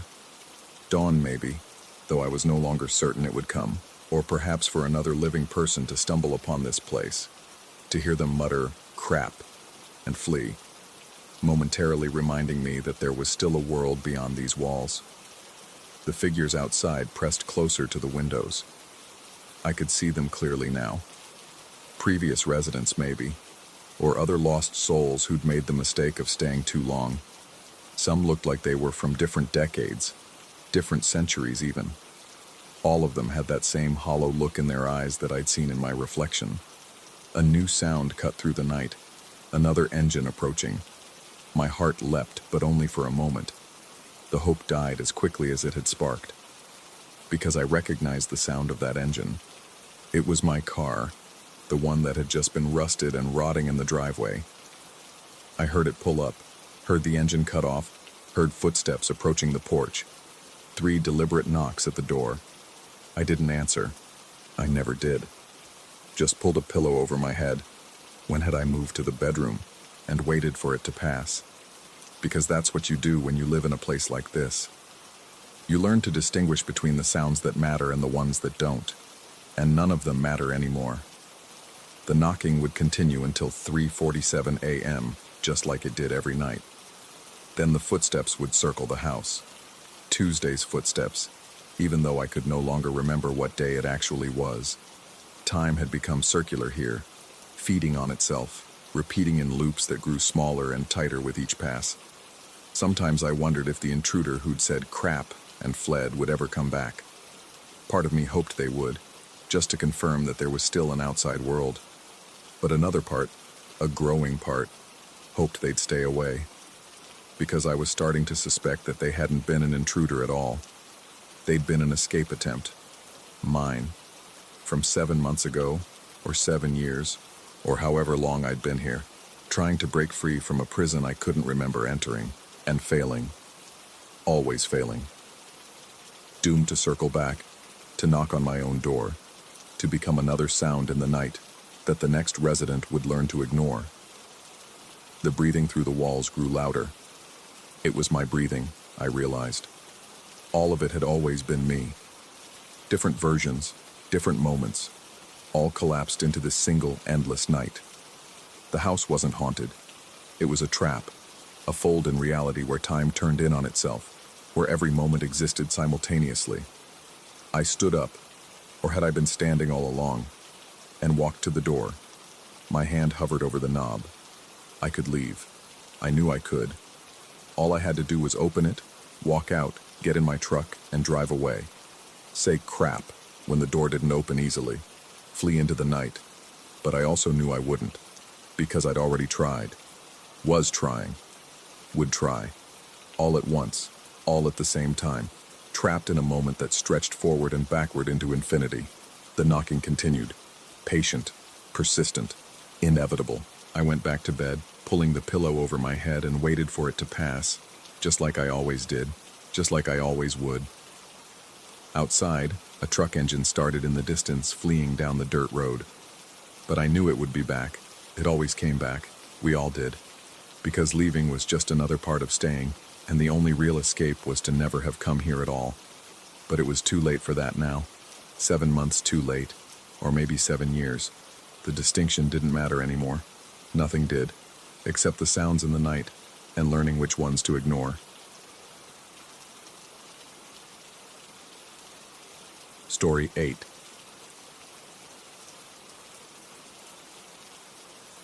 The first house should have been a warning. We moved in during late October, when the trees were already skeletal against the gray Connecticut sky. My wife had inherited it from her grandmother, a Victorian monstrosity that seemed to lean slightly, as if listening for something. The realtor assured us it was an optical illusion caused by the irregular foundation. I chose to believe her. The disturbances began subtly, a coffee mug sliding 3 inches across the kitchen counter while I watched the morning news. I rationalized it. Old houses settle. Surfaces can be uneven. But then came the sound of breathing in the walls at night, a rhythmic wheeze that seemed to move from room to room. My wife never heard it. She slept like the dead while I lay rigid, counting the seconds between each exhale that wasn't mine. By December, the phenomena had escalated. Cabinet doors would rattle violently at 3 a.m., then fall silent the moment I entered the kitchen. Religious items my wife kept, a small wooden cross, her grandmother's rosary, would appear in different rooms, sometimes arranged in patterns that made my skin crawl. Once, I found them forming a perfect circle on our bedroom floor, the cross inverted at its center. The shadows were worse. They moved independently of their sources, stretching across walls in impossible directions. I'd catch them in my peripheral vision, dark shapes that seemed almost human but wrong in their proportions. Too tall, joints bending in ways that made my stomach turn. When I looked directly, nothing. Just ordinary shadows cast by ordinary objects. My wife remained oblivious, or perhaps deliberately blind. When I mentioned the incidents, she'd pat my hand and suggest I was working too hard. The scratching sounds in the attic, raccoons, the doors that slammed when no windows were open. Drafts, the way every family photo on the mantelpiece would face backward each morning. I must be doing it in my sleep. We lasted 4 months in that house. The second house was supposed to be our fresh start. A modern ranch in suburban New Jersey, built in 2015. No history to speak of. We didn't even fully unpack before it began again. This time the kitchen glasses flew, not fell, but flew, from the cabinets, shattering against the opposite wall. My wife was at her sister's that weekend. I stood among the glittering shards, feeling them crunch under my feet, and laughed until my throat went raw. The scratches appeared next, always in sets of 3, always at shoulder height. They'd manifest overnight on doors, walls, even windows. Deep gouges that looked deliberate, purposeful. I installed security cameras, but they only captured static during the hours when the marks appeared. The footage before and after was crystal clear, just empty rooms and me, sleeping fitfully on the couch, occasionally jerking awake to stare at nothing. 3 weeks in, I woke to find every piece of furniture in our living room pushed against the walls, leaving a perfect empty circle in the center. My wife had been beside me all night. The security system hadn't triggered. In that empty space, barely visible in the pre-dawn light, I could see footprints in the carpet. Dozens of them, walking in circles, getting smaller and tighter until they formed a spiral that ended in a single deep depression at the center. We moved again. The pattern continued through 5 more houses over 3 years. Each time we'd have a few days, maybe a week of peace. Then it would start. Subtle at first, like it was testing boundaries. A door would shake in its frame. A shadow would linger too long. Religious objects would migrate, sometimes hurled with enough force to embed in drywall. The periods of calm were almost worse than the activity. I'd lie awake, muscles tensed, waiting, listening to the house breathe around us. Every normal sound became suspicious. Was that creak just the house settling, or was it beginning again? The anticipation gnawed at my sanity like acid. My wife's family thought I was having a breakdown. Her brother cornered me at Thanksgiving, speaking in low, concerned tones about stress and therapy. Her mother slipped pamphlets about anxiety disorders into my coat pocket. They didn't understand that changing houses didn't help. Whatever followed us adapted to each new environment, learned the acoustics, the blind spots, the particular ways each house could be made wrong. I started keeping a journal, documenting every incident. The pages filled quickly, dates, times, descriptions, sketches of the scratch patterns that seemed almost linguistic in their repetition. I noticed patterns within patterns. The activity peaked during new moons. It intensified when we had guests, as if feeding on the presence of skeptics. It went dormant only when I was alone and fully awake, watching for it. The 7th house broke me. A split level in Michigan, far from family, from everything familiar. We'd been there 6 weeks, longer than usual without major incidents. I'd started to hope, that dangerous feeling that makes you lower your guard. I woke at 3 a.m. to the sound of footsteps above us.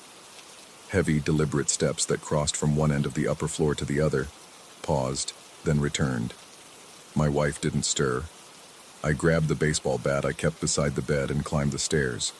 The hallway was empty, lit by moonlight through the window at its end. The footsteps had stopped. I checked each room, empty, undisturbed. But in the last room, what should have been a spare bedroom, I found something that made my knees buckle. The walls were covered in photographs. Hundreds of them, all black and white, all slightly blurred. They showed our previous houses, all 7 of them, from angles I didn't recognize. Interior shots of rooms we'd lived in, but wrong. In each photo, there were shadows where shadows shouldn't be. Dark figures standing in doorways, crouching in corners, pressed against windows, and in the center of each image, barely visible but undeniably there, was my own face, distorted with an expression I'd never worn, a mixture of rage and hunger that made me look like someone else entirely. I don't remember going back downstairs. I found myself in the kitchen at dawn, the bat still clutched in my hands, my wife making coffee and humming. When I went back upstairs, the room was empty, just white walls and morning sunlight. She found me there an hour later, running my hands over the blank walls, searching for any trace of what I'd seen. Her expression was careful, controlled. She suggested, gently, that maybe we should talk to someone, a professional, together. I agreed. What else could I do? Tell her that something had been documenting us, that we were being studied, cataloged, perhaps prepared for something worse? She'd think, already thought, that I was losing my mind. The therapist's office became my confessional. Twice a week, I'd describe the incidents while she took notes, her face professionally neutral. She prescribed medications that made the world feel muffled, like experiencing life through heavy glass. The activity didn't stop, but I stopped reacting to it. Cups would fly past my head, and I'd simply pick them up. Shadows would writhe on the walls, and I'd close my eyes. The scratches appeared and healed, and appeared again, a cycle as predictable as breathing. My wife seemed relieved by my new calm. She didn't notice, or chose not to notice, that I'd stopped sleeping in our bed, preferring the couch where I could watch all the entrances. She didn't question why I'd removed all the mirrors from the house after catching glimpses of movement in their depths that didn't match our own. She didn't ask about the salt lines at the windows or the symbols I'd started drawing on the door frames, patterns I'd copied from the scratches, hoping they might serve as a ward or warning. The 8th house was our last attempt. A cottage in Maine, isolated, surrounded by pine forests that whispered secrets in the wind. The real estate agent mentioned, offhandedly, that the previous owners had left suddenly, leaving half their belongings behind. I should have walked away then, but we were desperate, exhausted, ready to try anything. The house felt different from the moment we crossed the threshold. Not haunted, occupied, as if we were the intruders, tolerated but unwelcome. The air was thick, resistant, like moving through water. Sounds came delayed and distorted. Light behaved strangely, creating shadows that fell upward, darkness that pooled in corners despite direct illumination. On our 3rd night, I woke to find my wife standing at the foot of our bed, perfectly still, facing the wall. I called her name. No response. I touched her shoulder, and she turned. Her eyes were open but unseeing, reflecting light like a cat's.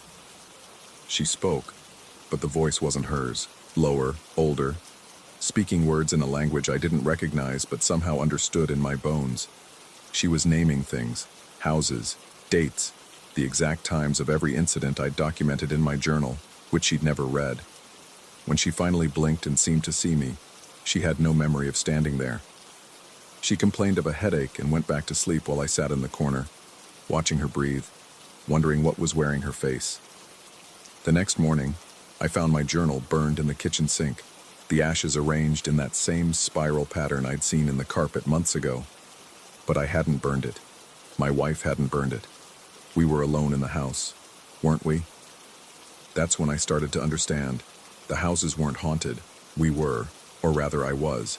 Every incident, every manifestation, they followed my awareness, responded to my fear, fed on my certainty that something was terribly wrong.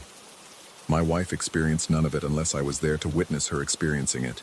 The scratches appeared only where I'd look for them. The objects moved along paths my eyes traced in paranoid vigilance. But understanding didn't make it stop. If anything, it intensified. Now the phenomena seemed almost mocking, performing elaborate displays of impossibility as if to say, "You know what we are, but you can't stop watching for us. You can't stop believing." I write this from a motel room, alone. My wife is back in the cottage, or maybe she's moved on to a ninth house. I don't know. I left 3 nights ago after the worst incident yet. I woke to find myself standing in the kitchen, every cabinet door open, every drawer pulled out, arranged in a perfect gradient from barely ajar to fully extended. My hands were cut, bleeding, leaving prints on everything I'd touched. I had no memory of doing it, but the security footage showed me, eyes open but unconscious, methodically creating this display over the course of 2 hours. The motel room is quiet, too quiet. I've been here 72 hours, and nothing has happened. No shadows, no scratches, no flying objects, just silence and the weight of waiting. I know it's building to something. The calm before always precedes the worst storms. I've started seeing things in my peripheral vision again. Not shadows this time, but light. Brilliant, penetrating light that makes me want to look away but also compels me to turn toward it. When I do, there's nothing there, but my eyes water and ache as if I've been staring at the sun. Last night, I heard my wife's voice through the wall, even though I'm alone on this floor. She was singing a lullaby I don't recognize, in a language that predates memory. The melody made my teeth ache and my bones vibrate at a frequency that felt like coming apart at the molecular level. I think I understand now. We inherit more than houses from our families. We inherit their hauntings, their unfinished business, their connections to things that should stay unconnected. My wife's grandmother's house wasn't the beginning, it was just where I became aware. The phenomena didn't follow us from house to house. They were already there, in every house, waiting for someone with the right kind of sight to see them. And now I can't stop seeing. The sun is setting. The room is growing dark, but I won't turn on the lights. In the darkness, at least, I can pretend the movements I see are just my imagination. In the darkness, the scratching sounds could be anything. Mice in the walls, pipes settling, the ordinary complaints of an old building. In the darkness, I can almost believe I'm alone, but I know better. Whatever I've inherited, whatever I've become attuned to, it's here with me. It's always been here. In every house, in every room, in every moment of false calm. Waiting for me to acknowledge it fully, to stop running, to stop pretending I don't understand what it wants. The door is shaking now, gently, rhythmically, as if something is testing its strength. The cross I hung on it this morning is turning slowly, imperceptibly, degree by degree, inverting itself. I should leave, pack my things and run to another motel, another state, another life. But I know it won't matter. The houses were never the problem. The problem is in my blood, in my bones, in the inherited ability to perceive what others mercifully cannot. The shaking has stopped. The silence is deafening, pregnant with possibility. I can feel it gathering itself, preparing for something spectacular. And despite everything, the fear, the exhaustion, the fraying edges of my sanity, part of me wants to see what happens next. Part of me has always wanted to see. Maybe that's the real inheritance. Not the haunting itself, but the terrible curiosity that keeps us watching, documenting, engaging with things we should run from. Maybe that's why it chose our family, generation after generation. Because we're the ones who won't look away. The lights in the parking lot are flickering now, creating a strobe effect that makes reality feel discontinuous, fragmented. In the gaps between light, I see things moving. Not shadows this time, but shapes that shouldn't exist. Geometries that hurt to perceive. Tomorrow I'll go back to the cottage, or to a new house, or to a psychiatric ward. It doesn't matter. The inheritance goes where I go, sees what I see, feeds on what I fear. And I'm so very, very tired of being afraid. But I'm even more afraid of what happens when the fear stops. Because in those moments of calm, in those periods of quiet between manifestations, I can feel myself changing, becoming something that belongs in those impossible shadows. something that can exist in those wrong angles and inverted spaces. Maybe that's the ultimate inheritance. Not to be haunted, but to become the haunting itself. To join whatever has been following our family through generations of houses, adding our own voice to the chorus of breathing in the walls, our own hands to the scratching at the doors, our own shadow to the collection that moves independent of light. The door has stopped shaking. The cross hangs perfectly still, fully inverted now. And in the mirror across from the bed, the one I should have covered, should have removed, I can see myself sitting here, writing. But the reflection is smiling, and I'm not. Story 9. The call came at 3:47 a.m. I remember the exact time because I'd been staring at the hotel room's alarm clock for the past hour, unable to sleep in the unfamiliar bed. The conference in Chicago had run late, and all I wanted was to be home. When my phone lit up with my wife's number, my chest tightened. No good news comes at that hour. Her voice was wrong, not panicked exactly, but hollow, like she was speaking from the bottom of a well. She kept repeating that everything was open. Everything. I told her to slow down, to explain, but she just said it again. Everything was open, and could I please come home? The drive from Chicago to our suburb should have taken 4 hours. I made it in 3. Our house sat at the end of Sycamore Lane like it always had, a 2-story colonial with white siding that glowed pale blue in the pre-dawn darkness. From the driveway, nothing looked wrong. The windows were intact, the front door closed. But as I walked up the path, I noticed something that made my skin crawl. Every curtain in every window was drawn back, and I could see straight through the house to the backyard. We never left the curtains open at night. My wife met me at the door before I could use my key. Her face was ashen, her usually perfect hair tangled and wild. Behind her, our daughter stood in her pajamas, arms wrapped around herself like she was trying to hold something in. "Don't close anything," my wife said before I could speak. We tried. They open again. I almost laughed. It sounded absurd, but the look in her eyes killed any humor before it could form. I stepped inside and understood immediately what she meant. Every cabinet door in the kitchen hung wide open, displaying our dishes and groceries like some bizarre exhibition. The refrigerator, the oven, the microwave, all open. Even the dishwasher gaped at me, its racks pulled out to their fullest extent. In the living room beyond, I could see the TV cabinet doors swung wide, the coffee table drawers extended, even the piano lid propped up. "When did this happen?" I asked, though my voice came out smaller than intended. "The sound woke us," my daughter said. Her voice had that flat quality of someone in shock. Like everything opening at once. This tremendous creaking and groaning, all through the house. I walked deeper into the house, my footsteps unnaturally loud on the hardwood. The dining room was the same. China cabinet doors spread like wings, every drawer in the sideboard pulled out. The grandfather clock in the corner, an heirloom from my mother, had its long case door hanging open, pendulum still swinging in that hypnotic arc. "Did you check if someone broke in?" I asked. My wife shook her head. The alarm never went off. "All the windows are still locked from the inside. The doors too, except..." She paused, swallowing hard. "Except they're open. The doors themselves, I mean. Every interior door." She was right. As I moved through the first floor, every door stood at exactly 90 degrees from its frame. The bathroom, the coat closet, the basement door, all perfectly, geometrically open. The precision of it made my stomach turn. This wasn't random vandalism or a prank.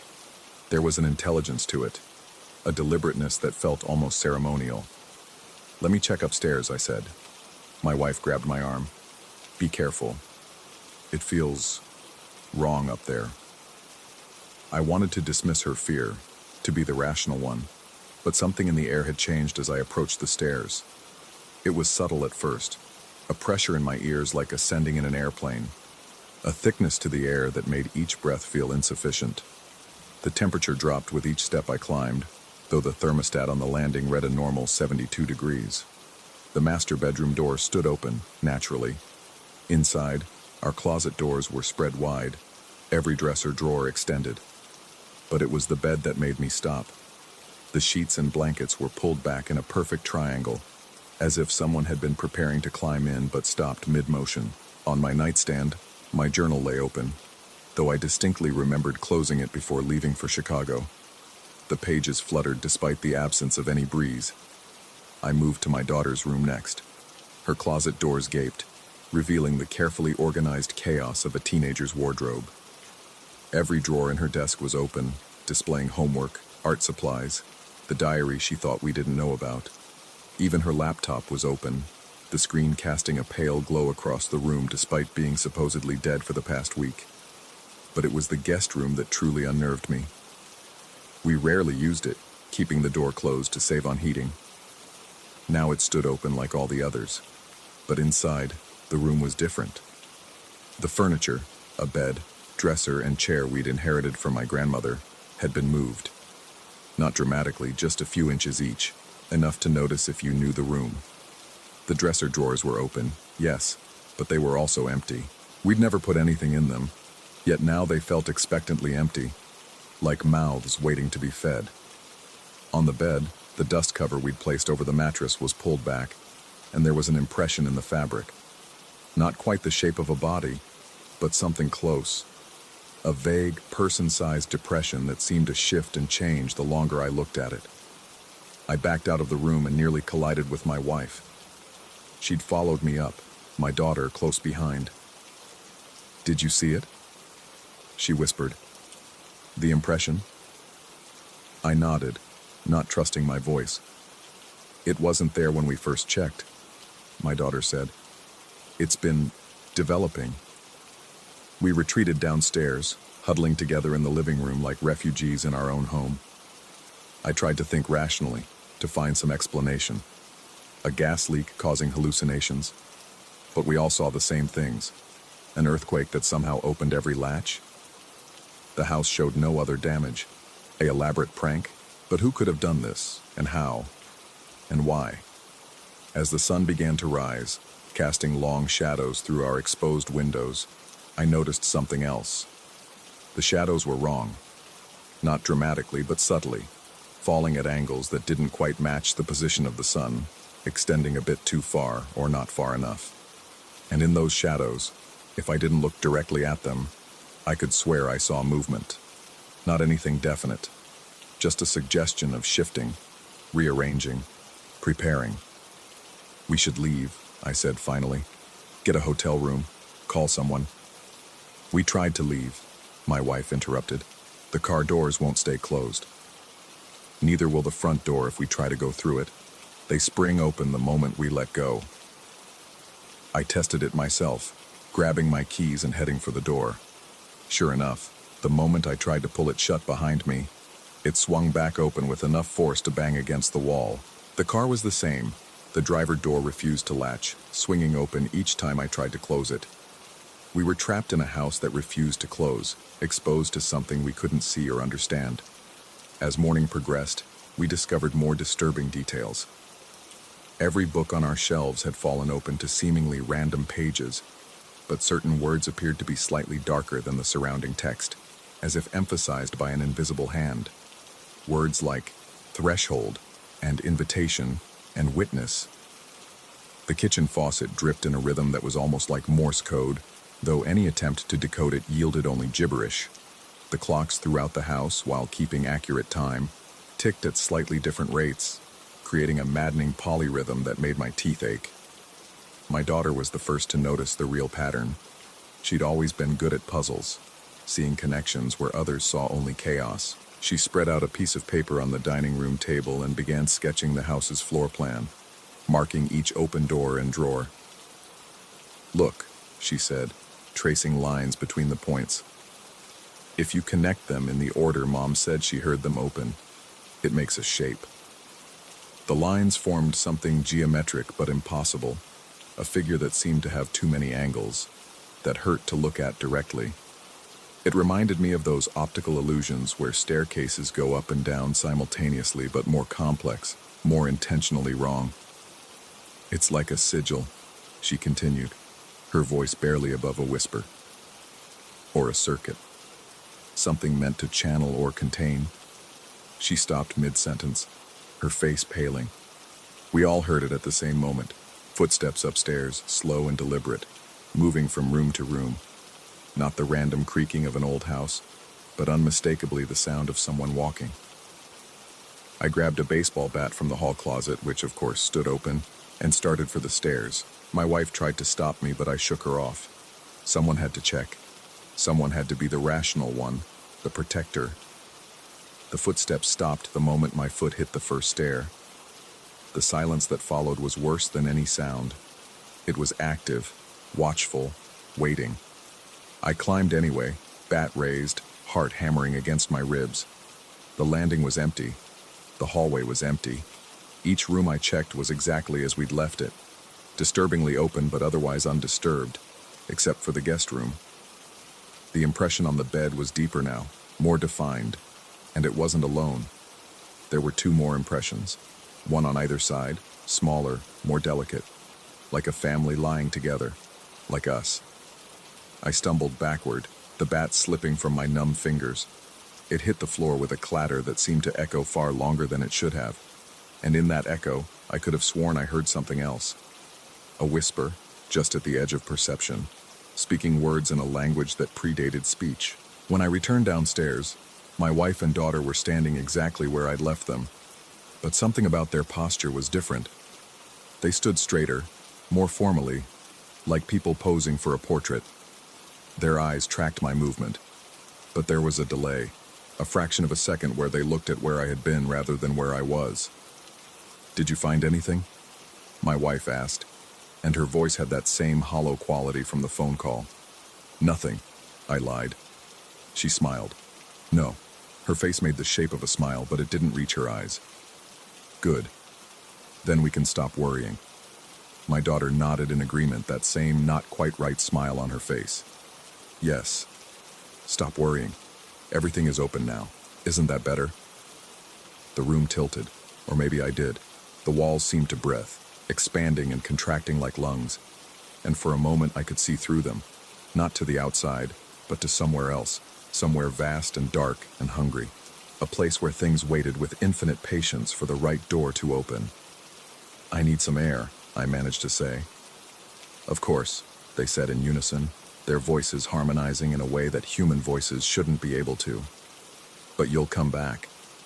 You always come back." I backed toward the door, never taking my eyes off them. They didn't follow, just stood there watching with those empty smiles. The front door was still open, had been open this whole time, inviting me out, or inviting something in. I no longer knew which. As I stepped onto the porch, I looked back one more time. My wife and daughter had moved to the window, standing side by side, hands pressed against the glass. They waved, a slow, synchronized motion that looked rehearsed, practiced, ancient. I got in my car, ignoring the door that wouldn't close, and drove. The suburb fell away behind me, but I could still feel the house pulling at me, like a fishhook embedded in my chest. Every door I passed seemed to swing a little wider. Every window reflected not my face, but an empty room, waiting. I've been driving for hours now, stopping only to write this down, to try to make sense of it. But the more I write, the less sense it makes. Was it real? Was any of it real? Are my wife and daughter still standing at that window, waving their synchronized goodbye? Or are they lying in their beds, wondering why I never came home from Chicago? The motel room door won't stay shut. The bathroom door, the closet, all hanging open despite my efforts to close them. And in the mirror, if I look just right, I can see 3 impressions on the bed behind me. A family shape, waiting. The phone rings. It's 3:47 a.m. again, or still. Time moves strangely when all the doors are open. The caller ID shows my home number, but I know if I answer, it won't be my wife's voice. It will be that hollow sound, that wrong tone, telling me that everything is open and asking me to come home. I think I will. After all, you always come back. You always come back. Story 10. The first time I heard the scratching inside the walls, I convinced myself it was mice. That's what you do when you live in an old house. You rationalize. You create explanations that let you sleep at night. But looking back now, sitting here in the dim light of my study with my hands trembling over these keys, I understand that denial was my first mistake. Perhaps if I had acknowledged it sooner, if I had simply accepted what was happening instead of turning away, things wouldn't have escalated the way they did. It started 3 weeks after we moved into the Victorian on Elm Street. My wife had fallen in love with its wraparound porch and original hardwood floors, while our daughter was enchanted by the tower room that would become her art studio. I saw the price tag and the reasonable commute to work. We all saw what we wanted to see. The scratching came at night, always between 2 and 3 in the morning. A deliberate, methodical sound that seemed to move through the walls like something searching. I would lie there, listening to my wife's steady breathing, telling myself it was the old pipe settling, or maybe squirrels in the attic.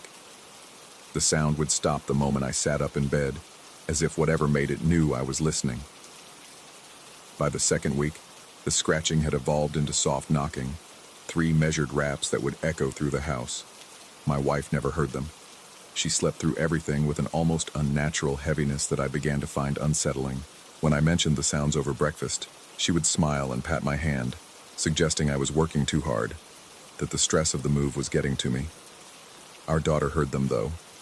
I caught her once, standing in the hallway at night, her head tilted as if listening to a conversation only she could hear. When I asked her about it the next morning, she simply said the house was trying to tell us something, then returned to her cereal as if she hadn't just sent ice through my veins. The breaking point came when I decided to stop acknowledging the disturbances altogether. I invested in white noise machines, wore earplugs to bed, and threw myself into work renovations during the day to exhaust myself into dreamless sleep. If something wanted my attention, I reasoned, the best response was to deny it completely. That's when things changed. My daughter began spending hours in her tower studio, emerging only for meals with paint-stained fingers and distant eyes. She was creating art, she said, but wouldn't show us her work. The few glimpses I caught showed dark, swirling patterns that seemed to move when I wasn't looking directly at them. She stopped inviting friends over, stopped talking about school. When I tried to discuss it with my wife, she accused me of being paranoid, of projecting my own anxieties onto our child. The house itself began to feel different. The air grew thick and oppressive, like breathing through wet cloth. Shadows pooled in corners where light should have reached. The floorboards creaked in rooms we weren't occupying, following a path from the basement to my daughter's studio and back again. I started finding things moved.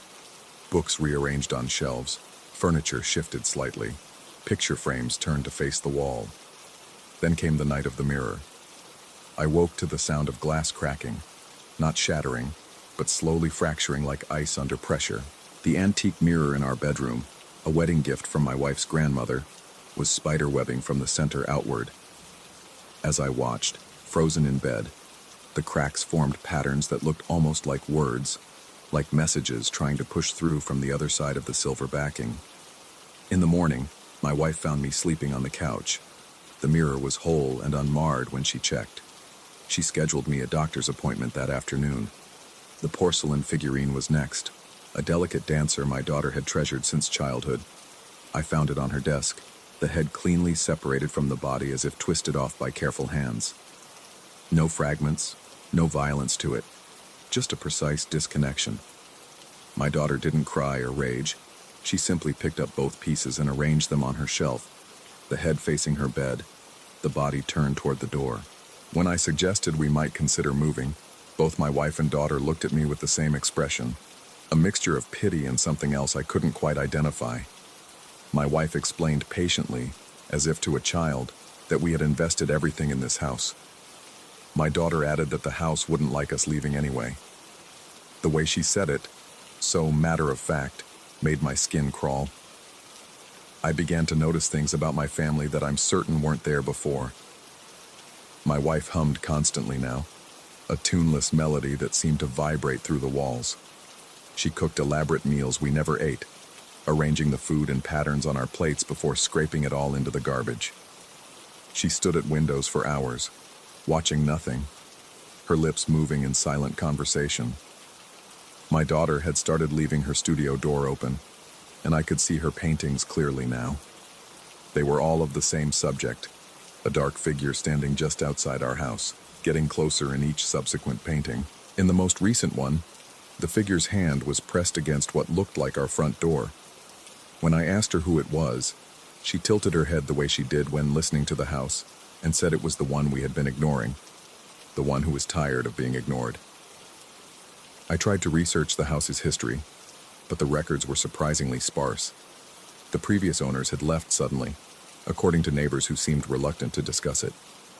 The family before them had lasted only 6 months. When I pressed for details, people would glance at each other and change the subject. One elderly woman at the Historical Society started to tell me something about acknowledgement, about how some houses needed their inhabitants to see them, really see them. But she stopped mid-sentence and ushered me out, claiming they were closing early. Sleep became impossible. I would lie awake listening to my wife's humming harmonize with sounds that shouldn't exist. Whispers in the air vents, footsteps in the attic, and always, always that knocking. 3 raps, patient and insistent, like someone waiting to be invited in. Or perhaps, I began to think, like something that was already inside, waiting to be recognized. Last night I broke. I stood in the center of our living room at 3 in the morning and spoke to the empty air. I acknowledged it, whatever it was. I said I knew it was there, that I had been wrong to ignore it, that I was listening now. The house fell completely silent for the first time since we had moved in. Even my wife's humming stopped. Then my daughter appeared at the top of the stairs, but her movements were wrong, too fluid, as if she were floating rather than walking. Her eyes reflected the moonlight like a cat's, and when she smiled it was too wide, showing too many teeth. She spoke, but the voice wasn't quite hers. It was layered, as if multiple people were speaking through her at once. She said the house had been trying to warn us, that ignoring the small things had made them bigger, had given them permission to grow, that there had always been something here, something that fed on denial and flourished in willful blindness. By refusing to see it, we had made it stronger. By pretending it didn't exist, we had given it form. She said it was too late now. The thing that had been knocking wasn't outside trying to get in. It had always been inside, waiting for us to look away long enough for it to fully manifest. And now that I had finally acknowledged it, now that I had given it the recognition it craved, it could stop pretending to be subtle. My wife appeared beside her then, moving with that same unnatural grace. They stood there, my family that was no longer quite my family, smiling those 2 wide smiles, and told me to go back to sleep, to forget what I had seen, to return to ignorance. But I can't. I sit here typing this as dawn breaks, and I can hear them moving through the house with footsteps that don't quite sound human anymore. The walls are breathing.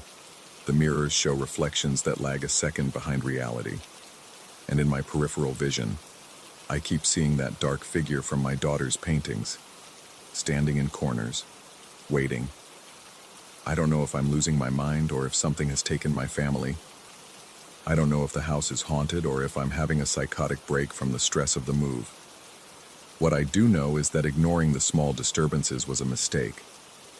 They were warnings, or maybe invitations. By turning away, by refusing to engage, I gave something permission to escalate. Or perhaps, and this thought chills me more than any ghost could, perhaps my family is fine.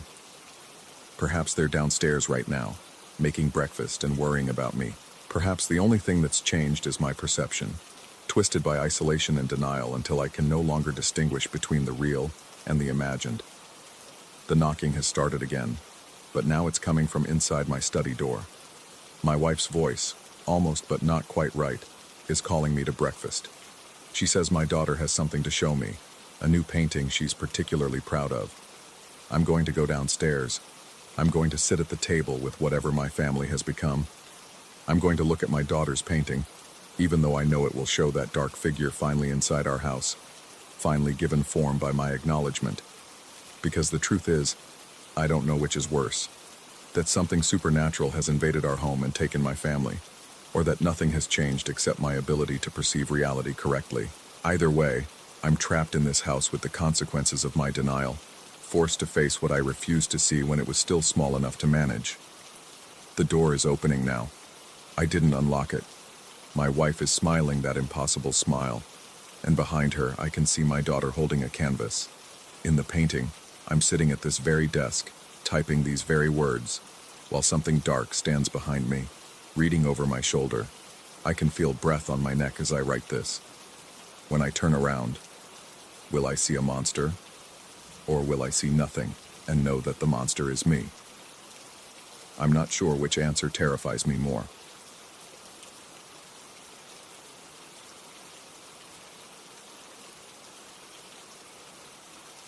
Story 11.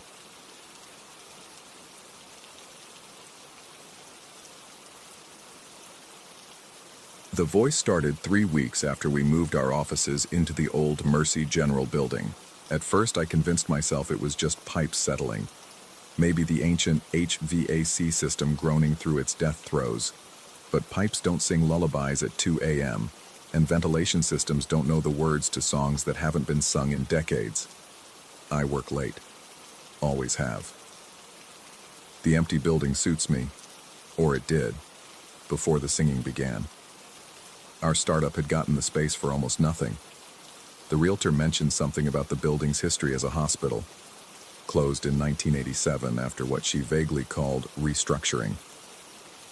She didn't mention the basement, sealed behind a wall of fresh concrete that looked distinctly out of place in the otherwise deteriorating structure. The first time I heard her voice, I was alone on the 3rd floor, bathed in the blue glow of my monitors. The sound drifted up through the floorboards, sweet and mournful, like honey poured over broken glass. My fingers froze above the keyboard. The melody was familiar, yet wrong, as if someone had taken a children's song and shifted it into a minor key. I held my breath, waiting for it to stop. It didn't. Not for 17 minutes. I counted every second on my phone's display, unable to move, unable to think beyond the primitive certainty that making any sound would draw attention I didn't want. When silence finally returned, I grabbed my things and left. I told myself I wouldn't come back after dark. I told myself a lot of things, but deadlines don't care about mysterious voices, and neither does insomnia. 2 nights later, I was back at my desk, headphones clamped tight against my skull, music turned up loud enough to hurt. It worked until 2 a.m. when the singing started again. I felt it more than heard it, a vibration that bypassed my ears and went straight to my bones. Through noise-canceling headphones at maximum volume, that voice still reached me, still pulled at something deep in my chest.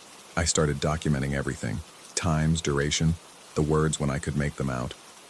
Most nights it was the same tune, though the words seemed to shift and blur like smoke. Sometimes I caught fragments. Something about sleeping, about waiting, about doors that shouldn't be opened. Once, I swear she sang my name, though when I played back the recording I'd made on my phone, there was only static. The recordings were always static. My colleagues began avoiding me. I must have looked like hell. Bags under my eyes deep enough to carry groceries, a persistent tremor in my hands from too much caffeine and too little sleep. When I tried to ask if anyone else had heard anything unusual, they'd exchange glances and change the subject. Only the janitor, an elderly man who worked nights, would meet my eyes. One evening, as I was settling in for another late session, he stopped by my desk. He told me the basement had been the psychiatric ward, said it in a flat, careful voice, like someone reciting facts they'd rather forget. They'd sealed it after the fire in '87. Not a big fire, he insisted, just enough to kill the power to the ventilation system during a heat wave. By the time anyone noticed, it was too late for the patients locked in their rooms below. The hospital closed within a month. He said the concrete wall wasn't to keep people out. Then he left before I could ask what it was meant to keep in. I should have left too. Packed up, gone home, never come back. Instead, I went looking for the basement entrance. The concrete wall was behind the supply closet on the ground floor, just as the janitor had implied. Fresh concrete, he'd said, but looking at it now, I could see the stains seeping through. Dark patches that looked like water damage but smelled of something else. Something organic. Something wrong. I pressed my palm against it and felt warmth. Impossible warmth. Like skin fever hot with sickness. The singing stopped that night. For 3 days, blessed silence. I began to think maybe I'd imagined it all, that sleep deprivation had finally caught up with me. I even laughed about it with a coworker, making jokes about the building's personality. She didn't laugh back. She just looked at me with something like pity and asked if I'd considered seeing someone. On the 4th night, the shadow came. I was alone again, always alone, as if the building waited for isolation to show its true face. The fluorescent lights hummed their monotonous tune, and I was deep in code, trying to fix a bug that had been eating at our system for days. Then the temperature dropped, not gradually but all at once, like stepping into a freezer. My breath came out in clouds. The lights flickered, steadied, flickered again. The shadow moved across my peripheral vision first, just a darkness where darkness shouldn't be. I turned, but it was already gone, leaving only the sensation of being watched by something that didn't need eyes to see. I stood up, my chair rolling backward with a squeak that sounded too loud in the sudden silence. Even the building's constant background noise, the hum of electricity, the distant whoosh of air through vents, had stopped. Then it was there, directly in front of me. Not a shadow cast by anything, but shadow itself, dense and dark as a hole cut in reality. It had shape but no form, presence but no substance. And it was moving toward me, or through me, or maybe I was falling into it. I couldn't tell anymore. The distinction between self and not self blurred at the edges. The pain hit like lightning running from the base of my skull down my spine. Every nerve fired at once, a symphony of agony that dropped me to my knees.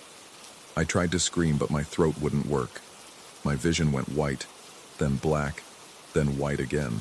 I felt something pass through me, cold and ancient and utterly wrong, like death wearing a familiar face. When I came to, I was in the emergency room. A concerned security guard had found me unconscious at my desk and called an ambulance. The doctor showed me the x-rays with barely concealed amazement. 3 cervical vertebrae showed stress fractures that looked weeks old, though I'd been fine that morning. They asked about recent trauma, car accidents, falls.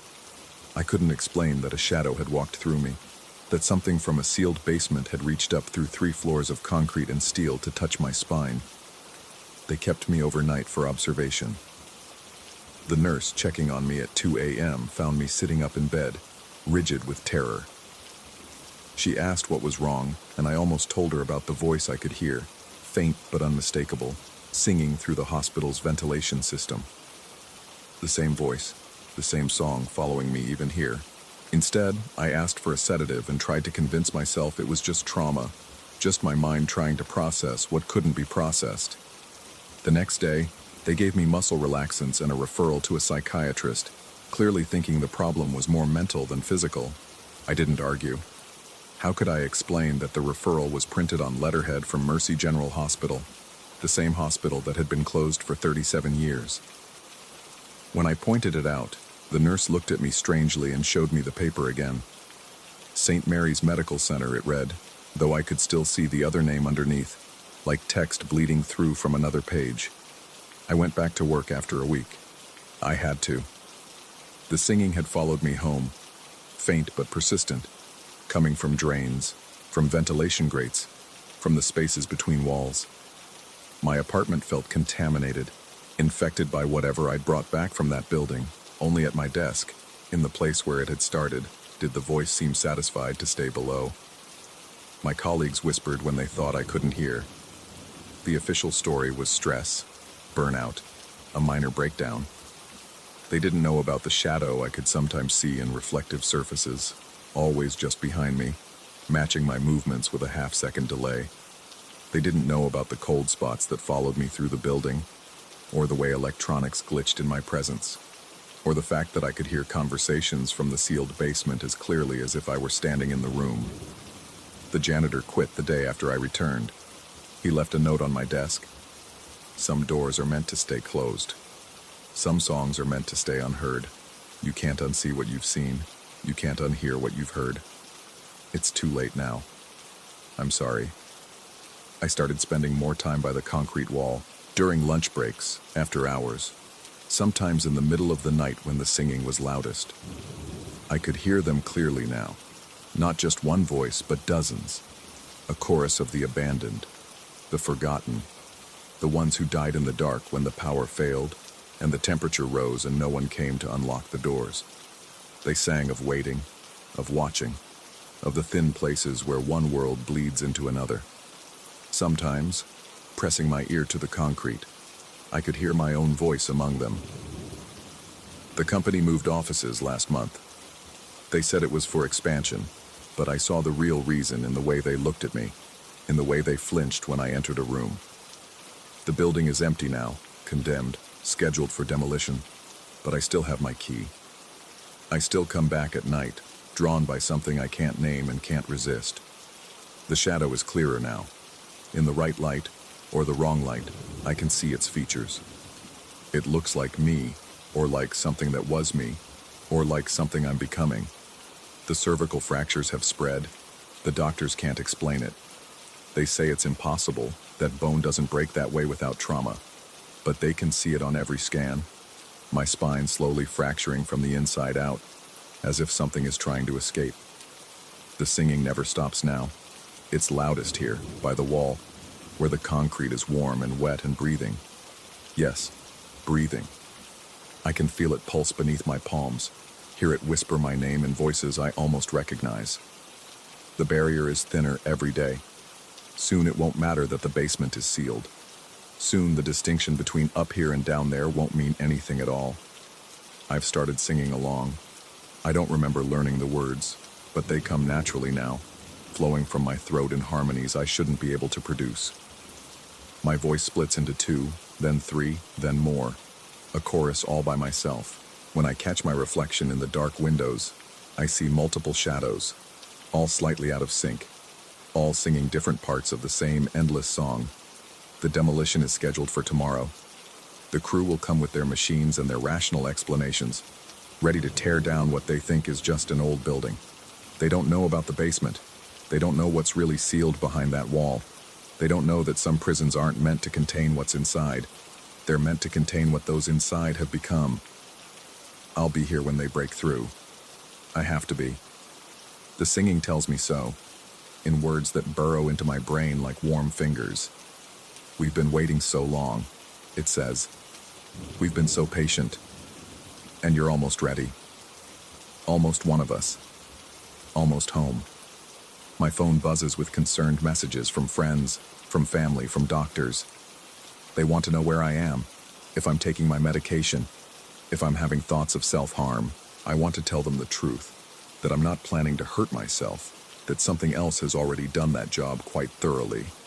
But how can I explain that the harm started the moment that shadow passed through me, that I've been dying in slow motion ever since, transforming into something that belongs in a sealed basement with the others who sing in the dark? The concrete is cracking now. Black liquid seeps through in thin lines, drawing patterns that hurt to perceive directly. It smells of ether and old roses, of formaldehyde and forgotten names. When it touches my skin, I feel myself multiplying, becoming more than one, less than whole. The boundary between what I am and what I'm becoming blurs like watercolors in rain.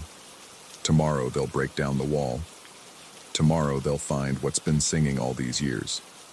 Tomorrow they'll understand why some buildings are abandoned, why some basements are sealed, why some songs should never be heard.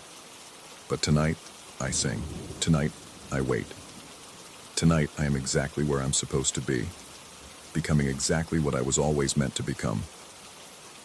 The shadow behind me nods in approval, or maybe I'm nodding at my own reflection. It's getting harder to tell the difference. The voice from the basement rises in a crescendo that makes the building shake. Dust falls from the ceiling like snow. The lights flicker in patterns that form words in a language I'm beginning to understand.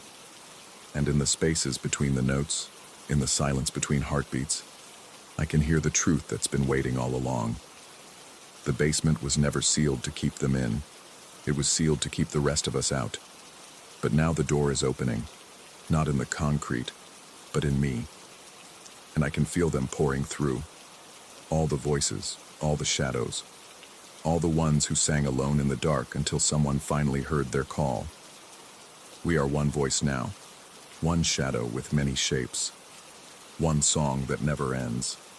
The building trembles with anticipation. Tomorrow they'll understand. Tonight, we sing.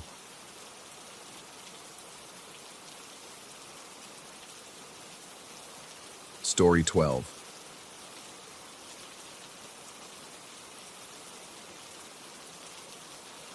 The first time I heard about Mackie, I was organizing medical records in the pediatric ward's archive room.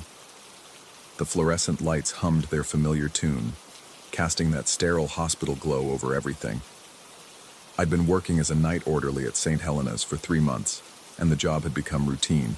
Empty hallways, sleeping patients, the occasional emergency that broke the monotony. But that particular night, something made me pause over a file dated from 1987. The photograph paper-clipped to the folder showed a pale boy, maybe 8 years old, connected to what looked like an entire pharmacy of tubes and machines.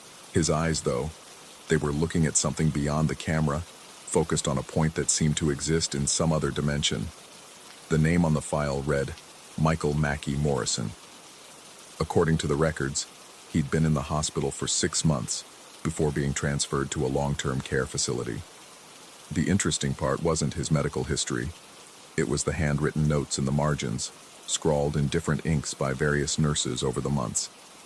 Patient claims to see man in hat in corner of room, hallucinations likely due to medication, refuses to look in bathroom mirror, becomes agitated, insists someone is singing to him at night, no other patients on floor.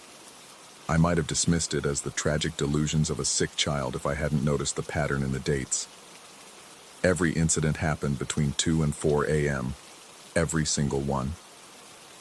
The archive room suddenly felt smaller. The air conditioning kicked on, sending papers fluttering, and I quickly closed the file. But as I stood to leave, I caught my reflection in the glass door panel. For just a moment, I could have sworn there was someone standing behind me, a tall figure wearing what looked like an old-fashioned fedora. When I spun around, the room was empty. That should have been my first warning. Over the next few weeks, I found myself drawn back to that file whenever I had a quiet moment. I learned that Mackie had suffered from a rare autoimmune disorder that attacked his nervous system. The poor kid had been in constant pain, his body essentially fighting itself. The nurse's notes painted a picture of a boy who grew increasingly withdrawn, speaking only to warn them about the man in the hat who visited him at night. Then came the entry from November 15th, 1987. Patient extremely distressed, claims the man taught him a song, keeps humming "You Are My Sunshine," but lyrics are wrong. Says the man sings it from inside the mirrors. The next entry was his transfer paperwork. No explanation, just a rushed signature and a new address for a facility 2 states away. I should have left it alone, should have filed the folder away and forgotten about it. But curiosity is a dangerous thing, especially when you work the night shift and have too much time to think. I started paying attention to the mirrors in the hospital, and St. Helena's had plenty of them. Every bathroom, every hallway intersection, the nurses' stations, even the polished surfaces of the elevator doors. They were everywhere, reflecting endless versions of ourselves back and forth through the corridors. It was a Tuesday night in October when I first heard it. I was mopping the 3rd floor hallway, the same floor where Mackie had stayed all those years ago, when a soft humming drifted through the air. "You Are My Sunshine," slow and distorted, like a record played at the wrong speed. The sound seemed to come from everywhere and nowhere, echoing off the walls in a way that made my skin crawl. I followed the sound, my mop forgotten, dripping a trail of disinfectant behind me. The hallway stretched longer than it should have, each fluorescent light creating pools of sickly yellow illumination. The humming grew louder as I approached the bathroom at the end of the hall. The door was slightly ajar, darkness seeping out like spilled ink.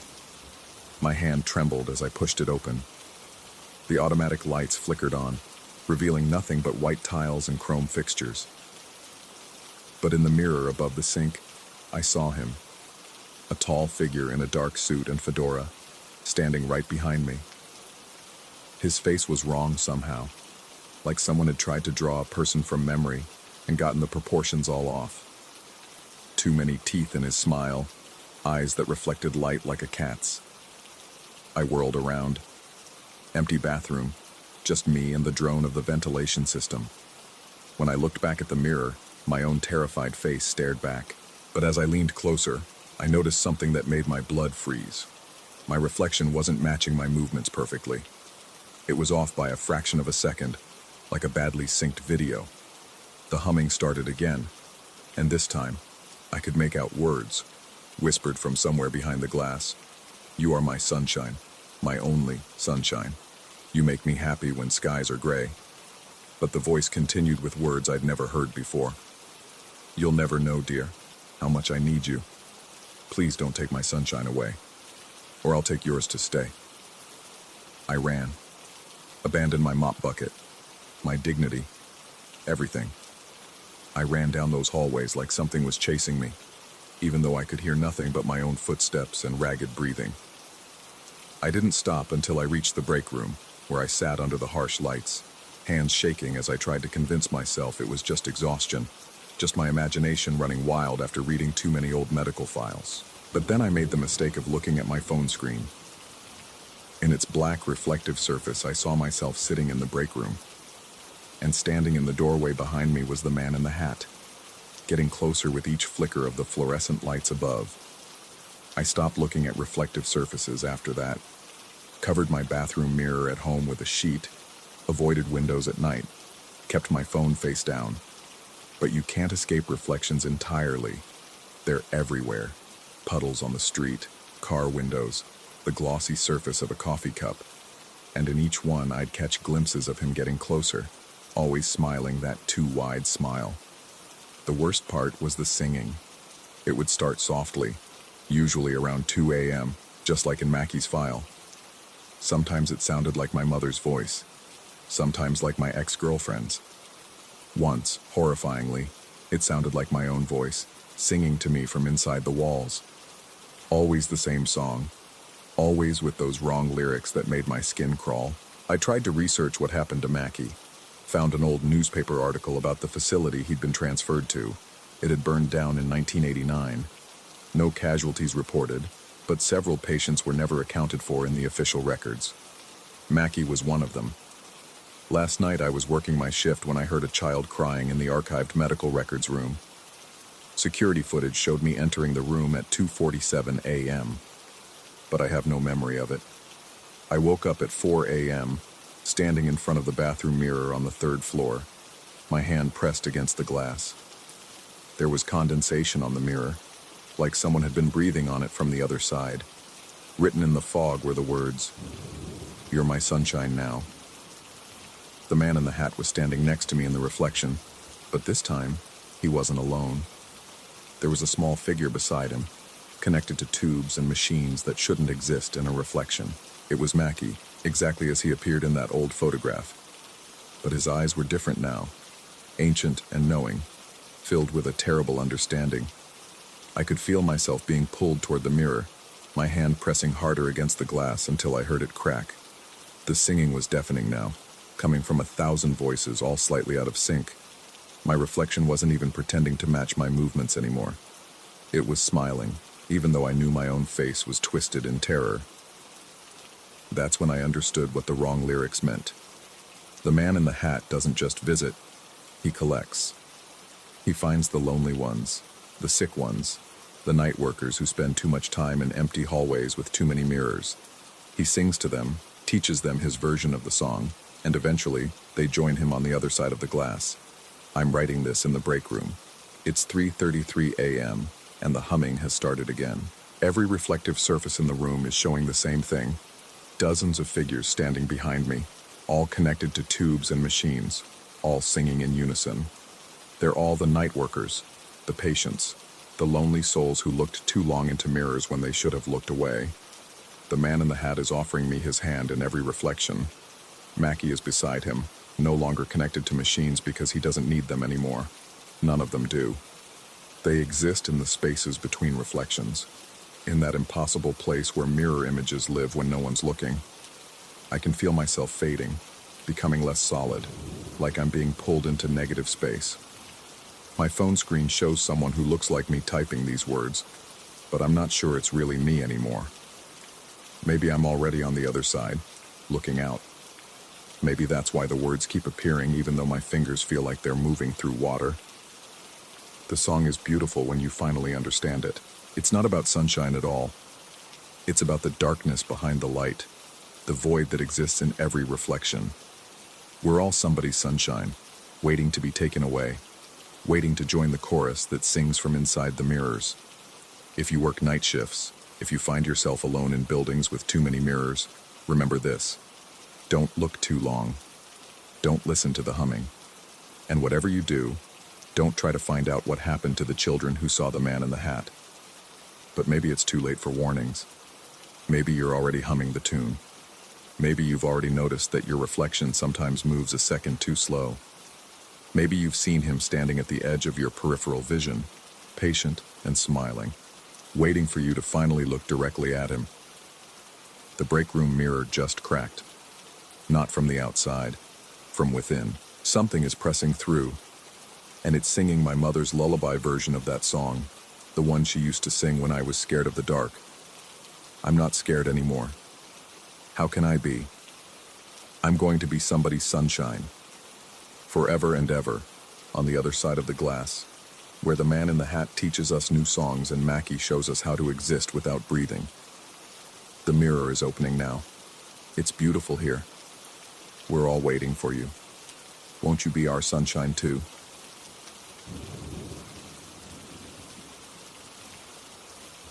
Story 13.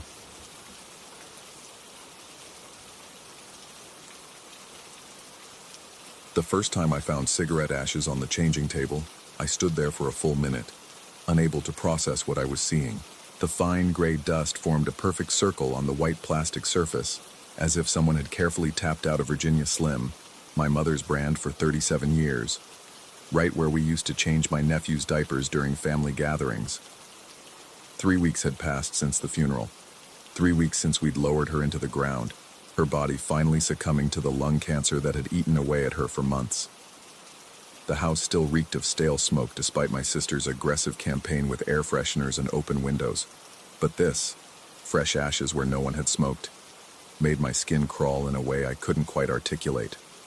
I wiped them away with a damp paper towel, telling myself they must have been there all along, hidden in some crevice, released by a draft or vibration. Old houses held onto things. That's what I told myself as I scrubbed until the plastic gleamed. The smart speaker in the living room activated that evening while I was sorting through her belongings. The familiar chime, then silence. No command given, no response offered. Just that electronic acknowledgement of presence. I walked over to check the activity log on my phone. 7:23 p.m., device activated. No voice command detected. Strange, but these things glitched. Everyone knew that. The companies themselves admitted to false activations, picking up television dialogue or misinterpreting background noise. Nothing supernatural about technology failing to work properly. But then it happened again at 7:23 p.m. the next night, and the next. My sister arrived on Thursday to help with the estate paperwork. She looked exhausted, dark circles under her eyes matching my own. We worked in relative silence, occasionally commenting on old photographs or forgotten trinkets. The kind of mundane archaeological work that follows death, sifting through a life's accumulated debris, deciding what held value and what could be discarded. She was in the kitchen making coffee when I heard her drop the mug. The ceramic shattered against the tile, and I found her standing amid the pieces, staring at the counter. There, next to the coffee maker, a small pile of cigarette ashes. Fresh. Still warm to the touch when I pressed my finger against them, though I immediately regretted the impulse. Neither of us had smoked. Neither of us had even brought cigarettes into the house. We cleaned it up without speaking, but I caught her glancing at the spot throughout the day. That evening, as we sat with our laptops and banker boxes, the smart speaker activated, 7:23 p.m. We both looked at it, then at each other. Mom always called around this time, she said quietly. It wasn't a question. I remembered then. Every evening, like clockwork, checking in on us. 7:23, after Jeopardy, before Wheel of Fortune. A routine carved into decades of daily life. That night, I moved the smart speaker to the garage, unplugged it entirely. But at 7:23 p.m., my phone's assistant activated unbidden.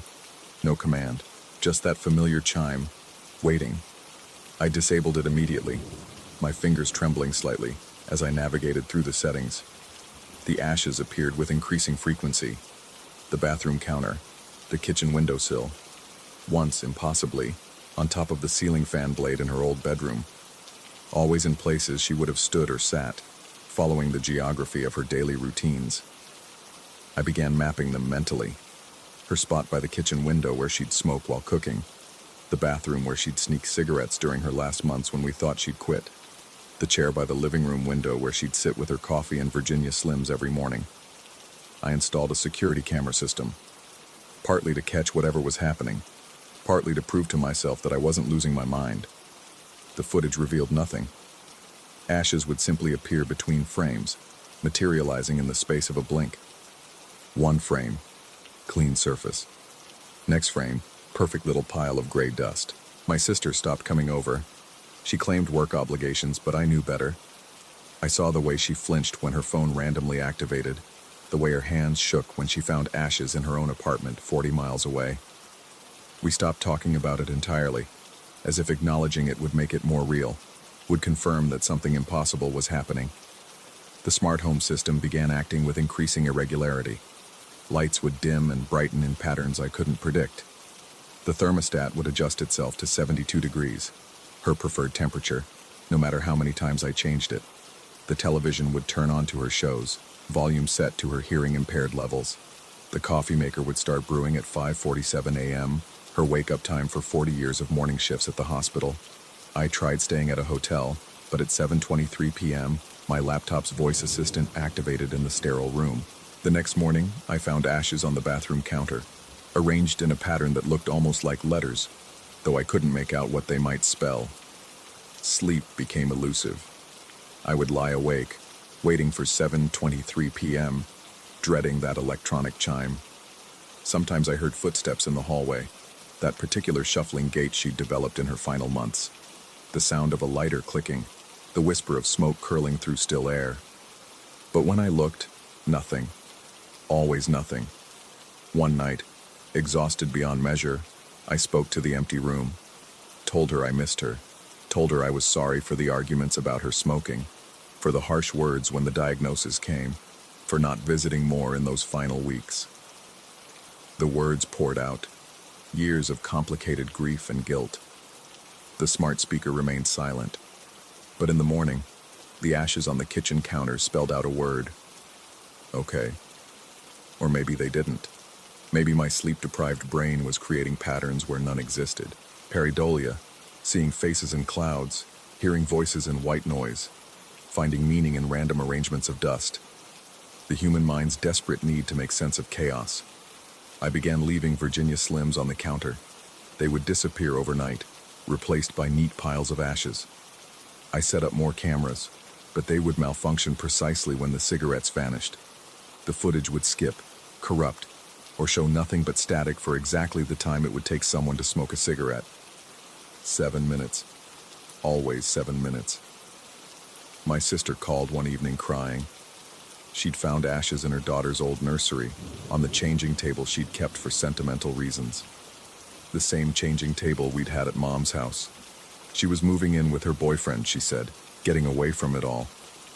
I didn't blame her. I couldn't leave. Someone had to stay with the house with whatever remained.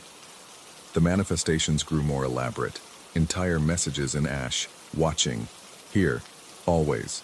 Sometimes just my childhood nickname, the one only she used. The smart home system would play her favorite songs at random intervals. The smell of Virginia Slims would fill rooms where no one had smoked for weeks. I stopped cleaning up the ashes, started documenting them instead, taking photographs, making notes.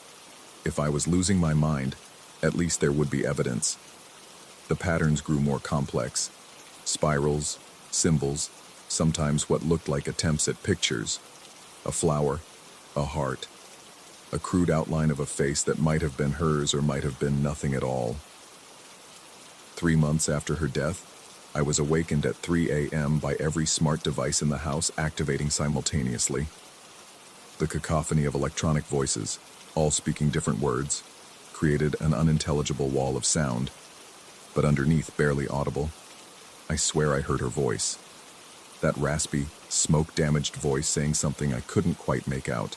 I ran through the house, unplugging everything, throwing devices into drawers, desperately trying to silence the electronic chorus. When I finally succeeded, I stood in the dark living room, breathing heavily, waiting.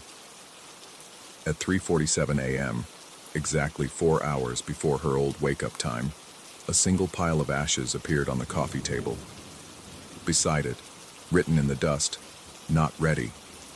The next morning, I found every digital clock in the house displaying 7:23, frozen at that moment. My phone, the microwave, the cable box, all stuck at that exact time. When I tried to change them, they would reset to 7:23 within minutes. I've stopped trying to rationalize it, stopped trying to explain it away as grief-induced hallucinations or technological glitches or elaborate pranks. The ashes appear daily now, sometimes hourly. The smart home system has developed its own routines, playing out her daily life in electronic pantomime. Coffee at 5:47, news at 6:15, Jeopardy at 7, that activation at 7:23. Last night I found ashes arranged on my laptop keyboard. When I opened a document to record the pattern, words began typing themselves. Still here, still watching, still smoking, can't stop, won't stop. Addiction follows, love follows, both follow. I don't know if she's trying to communicate or if this is some kind of haunting. I don't know if the cancer that consumed her body somehow transferred its hunger to her spirit, needing to smoke even in death. I don't know if I'm documenting a supernatural occurrence or my own psychological dissolution, but every evening at 7:23, when the devices activate and wait for input, I speak to them. I tell her about my day, share the family gossip she would have loved. Sometimes I even complain about the ashes, and I swear I can hear electronic laughter in the speaker's response. The boundary between the digital and spiritual has blurred beyond recognition. Maybe she found a way to upload herself into the smart home system. Maybe grief has rewired my perception so thoroughly that I'm creating all of this. Maybe the constant exposure to secondhand smoke for decades left more than just physical damage. Maybe it created some kind of chemical dependency that transcends death, a need so powerful it manifests in ashes and algorithms. I've started smoking her brand, Virginia Slims. The ashes still appear, but less frequently when I leave my own. We share the house now, me in my physical form, her in whatever form this is. Digital ghost, psychological projection, quantum entanglement of love and loss.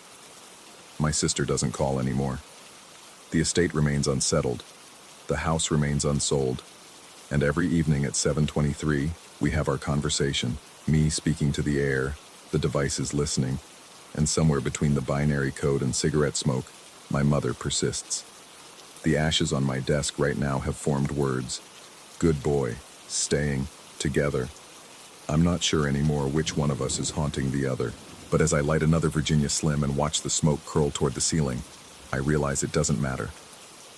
We're both addicted now, me to the nicotine, her to existence, both of us to this routine that death couldn't break. The smart speaker chimes, 7:23 p.m. Hi, Mom, I say to the empty room that isn't empty at all. Let me tell you about my day. And in the pause before I continue, I swear I can hear her waiting, listening, present in the electronic silence and the settling ashes.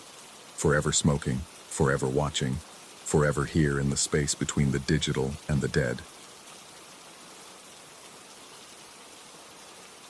Story 14.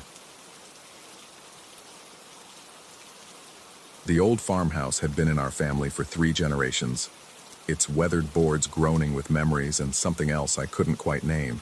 That October evening started like any other. My younger sister had fallen asleep on the couch after dinner. her breathing soft and rhythmic in the amber glow of the fireplace. I'd covered her with our grandmother's quilt, the one with the strange geometric patterns that seemed to shift when you weren't looking directly at them. I should have known something was wrong when I heard the first knock. It came just as I was settling into my father's old leather chair with a book, the kind of gentle tapping that could have been mistaken for a tree branch against the window. But there were no trees near the front door. Not anymore. We'd cut them down after the incident last spring, the one nobody in town would talk about directly. The second knock was more insistent, followed by a voice that made my blood turn to ice water in my veins.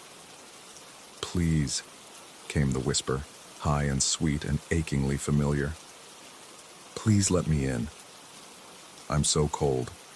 It was my sister's voice, perfectly mimicked down to the slight lisp she'd never quite grown out of, the way she drew out her vowels when she was tired or scared. But my sister was right there, 10 feet away from me, lost in whatever dreams visited her behind those fluttering eyelids. I set down my book with trembling fingers, my eyes never leaving her sleeping form. The quilt rose and fell with her breathing. Real, solid, present. The voice came again, more desperate now, accompanied by what sounded like small fingers scratching at the wood. I had a nightmare. I went outside, and now I can't get back in. The door won't open. My mouth went dry. The front door had been locked since sunset, a habit drilled into me since childhood, though nobody ever explained why. Just one of those unspoken rules that governed life in this house, like never looking into mirrors during thunderstorms or keeping salt lines on the windowsills. I stood slowly, my joints protesting as if I'd aged decades in those few seconds. Each step toward the door felt like walking through thick honey, my body fighting against what my curiosity demanded. Through the frosted glass panel beside the door, I could make out a small silhouette, shifting from foot to foot in that restless way my sister did when she was anxious. But my sister was on the couch. I turned to confirm it, needing that anchor to reality. She hadn't moved, though her face had scrunched up slightly, as if her dreams had taken an unpleasant turn. The scratching intensified. "I know you're there. I can hear you breathing. Why won't you let me in? Don't you love me anymore?" That last question hit like a physical blow. It was something she'd asked me years ago, after our parents' accident, when grief had made me distant and strange. The exact words, the exact inflection, pulled from my memory with surgical precision. I pressed my eye to the peephole, though every instinct screamed against it. The porch light flickered. When had I turned it on? Casting dancing shadows across a figure that should have been my sister. The height was right, the posture, even the way she tucked her hair behind her left ear when she was nervous. But something in the movement was wrong, like watching a marionette operated by someone who'd only read descriptions of how humans moved. The thing wearing my sister's likeness looked up, directly at the peephole, and smiled. Her teeth, were there too many, gleamed in the unstable light. I stumbled backward, my hip catching the corner of the hallway table. The resulting crash should have woken my sister, but she remained motionless except for that steady breathing. Too steady, I realized. Too perfect. Like a recording on loop. The voice outside changed, dropping half an octave but maintaining that sweet, pleading tone. "I know what you saw at the wedding. The bride thing. You're scared. But I'm not like her. I'm your sister. I'm real. Touch the door and you'll feel how cold I am. How real." My hand moved toward the doorknob without my permission, fingers stretching out as if pulled by invisible strings. The metal was ice against my palm, so cold it burned. Through that connection, I felt something else. A presence, vast and hungry, wearing my sister's voice like an ill-fitting costume. I jerked my hand back, skin already blistering from the contact. The thing outside laughed, a sound that started as my sister's giggle but devolved into something else. Something that had too many throats. "You felt it, didn't you?" The voice cooed. The truth beneath the lie. But here's a secret. Your sister has been outside for hours. What you're guarding on that couch isn't what you think it is. I spun toward the living room, my heart hammering against my ribs. My sister, or what I thought was my sister, sat up slowly, the quilt falling away. Her movements were fluid, too fluid, like water pretending to be human. When she turned to look at me, her eyes reflected the firelight in ways that eyes shouldn't. "You let me in hours ago," she said, her voice harmonizing with the one outside in a chord that human throats couldn't produce. "During dinner. You just don't remember. We made you forget." The room tilted, reality becoming negotiable. I pressed my palms against my temples, trying to force the world back into focus. When had dinner been? I couldn't remember eating, couldn't remember anything before finding my sister asleep on the couch. But there were dishes in the sink, 2 plates, 2 sets of silverware. The scratching at the door had stopped. In the sudden silence, I heard something that made my knees weak, breathing from everywhere and nowhere, as if the house itself had lungs. The walls seemed to pulse with it, expanding and contracting in a rhythm that matched neither my breathing nor that of the thing on the couch. I reached for my phone, needing connection to the outside world, proof that reality existed beyond these walls. The screen showed no signal, just a timestamp that couldn't be right. 3:33 a.m. But the windows still showed dusk, that liminal moment between day and night that had somehow stretched for hours. The thing on the couch stood, moving toward me with that horrible grace. "You're trying so hard to understand," it said, tilting its head at an angle that went just a degree too far. "But understanding isn't survival. The wedding taught you that, didn't it? When you saw her true face, when you realized how many of us there already are." I backed toward the kitchen, my hand finding the drawer where we kept the knives. The metal handle was reassuring in its solidity, its refusal to be anything other than what it was. But would a knife matter against something that could wear faces like clothing? "The one outside," I managed to say, my voice cracking like a teenager's. "If you're not my sister, then who?" "Oh, that's the beautiful part," both voices said in unison, one from the couch thing approaching me, one from just outside the kitchen window. "We're all your sister. And none of us are. She's been gone since the wedding. You just kept seeing her because that's what we needed you to see. The wedding, 3 weeks ago, my cousin's wedding at the old church outside town.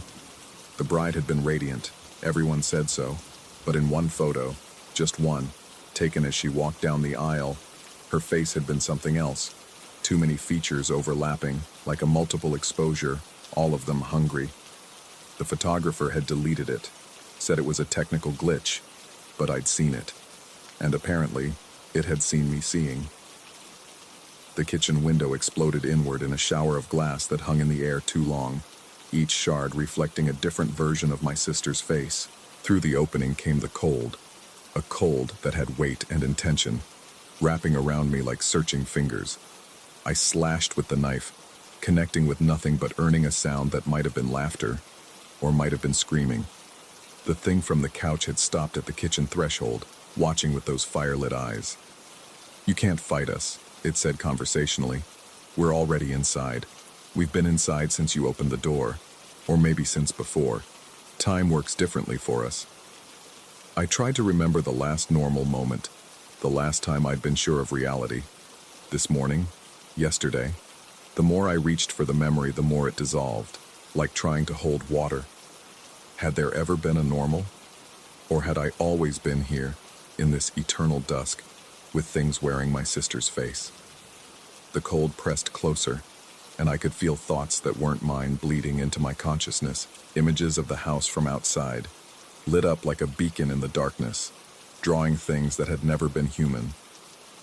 Images of my sister, my real sister, walking through the door hours or days or years ago, not noticing how the shadows moved wrong, how they reached for her with too many fingers. "Where is she?" I whispered, though I wasn't sure I wanted the answer. The thing at the threshold smiled with too many teeth. "Safe. Sleeping. Dreaming of a brother who loves her enough to take her place. Isn't that what you wanted? To protect her?" The knife fell from my numb fingers, clattering on the linoleum with a sound like breaking bells. The cold had reached my chest now, wrapping around my heart with a possessive tenderness. "You're lying," I said, but the words had no conviction. "Are we?" both voices asked. "Or are you lying to yourself? How long have you been standing here, holding that knife, talking to empty rooms? The neighbors have been watching through their windows. They're calling someone. They think you've finally snapped, like your father did, like his father before him. My father." The memories rushed back, his wild eyes, his claims about things in the walls, the way he'd made us promise to never, ever answer the door after dark. We'd thought it was the stress, the grief of losing our mother. But what if he'd seen them too? What if madness was just a word for seeing things that wore familiar faces? The room flickered, and for a moment I saw it differently. I was alone, had been alone, standing in the destroyed kitchen with blood. Whose blood? On my hands. The knife was embedded in the wall where a face should have been. My sister's jacket hung by the door, but it had been there for weeks, untouched since when? Then the moment passed, and the thing at the threshold stepped forward, its movement rippling reality like water. "You're going to let us in," it said, certain as gravity. "Because you already have. Because you can't remember when you didn't. Because the only way to save your sister is to never be sure if she needs saving." I wanted to run, but my feet had gone cold, too cold, as if the floor had turned to ice beneath them. Looking down, I saw frost spreading from where I stood, delicate fractals that spelled out words in languages that predated speech. Through the broken window, I heard sirens. Real or imagined? The neighbors or the things that pretended to be neighbors? The sound warped, stretched, became something like singing, like crying, like my sister calling my name from very far away or very close. I couldn't tell anymore. The thing wearing my sister's face reached out, its hand passing through the threshold as if the laws that governed space were merely suggestions. Its fingers were warm against my frozen cheek, familiar and alien at once. "Choose," it whispered. And its breath smelled like the birthday cake she'd baked me last year, like the perfume our mother used to wear, like earth from a fresh grave. Madness or truth? Knowing or unknowing? Your sister's safe in her dreams or awake in our reality? I closed my eyes, and in the darkness behind my lids, I saw the truth. Or what might have been the truth, or what they wanted me to think was the truth. The house was full of them, had always been full of them. Generations of things that wore our faces and ate our doubts. My sister was asleep upstairs in her room, had been there all along, safe because she'd never heard them knocking. Or she was gone, taken at the wedding, replaced by something that smiled too wide. Or she was here, the real her, outside in the cold, and I'd locked her out because I couldn't tell the difference anymore. The sirens were getting closer.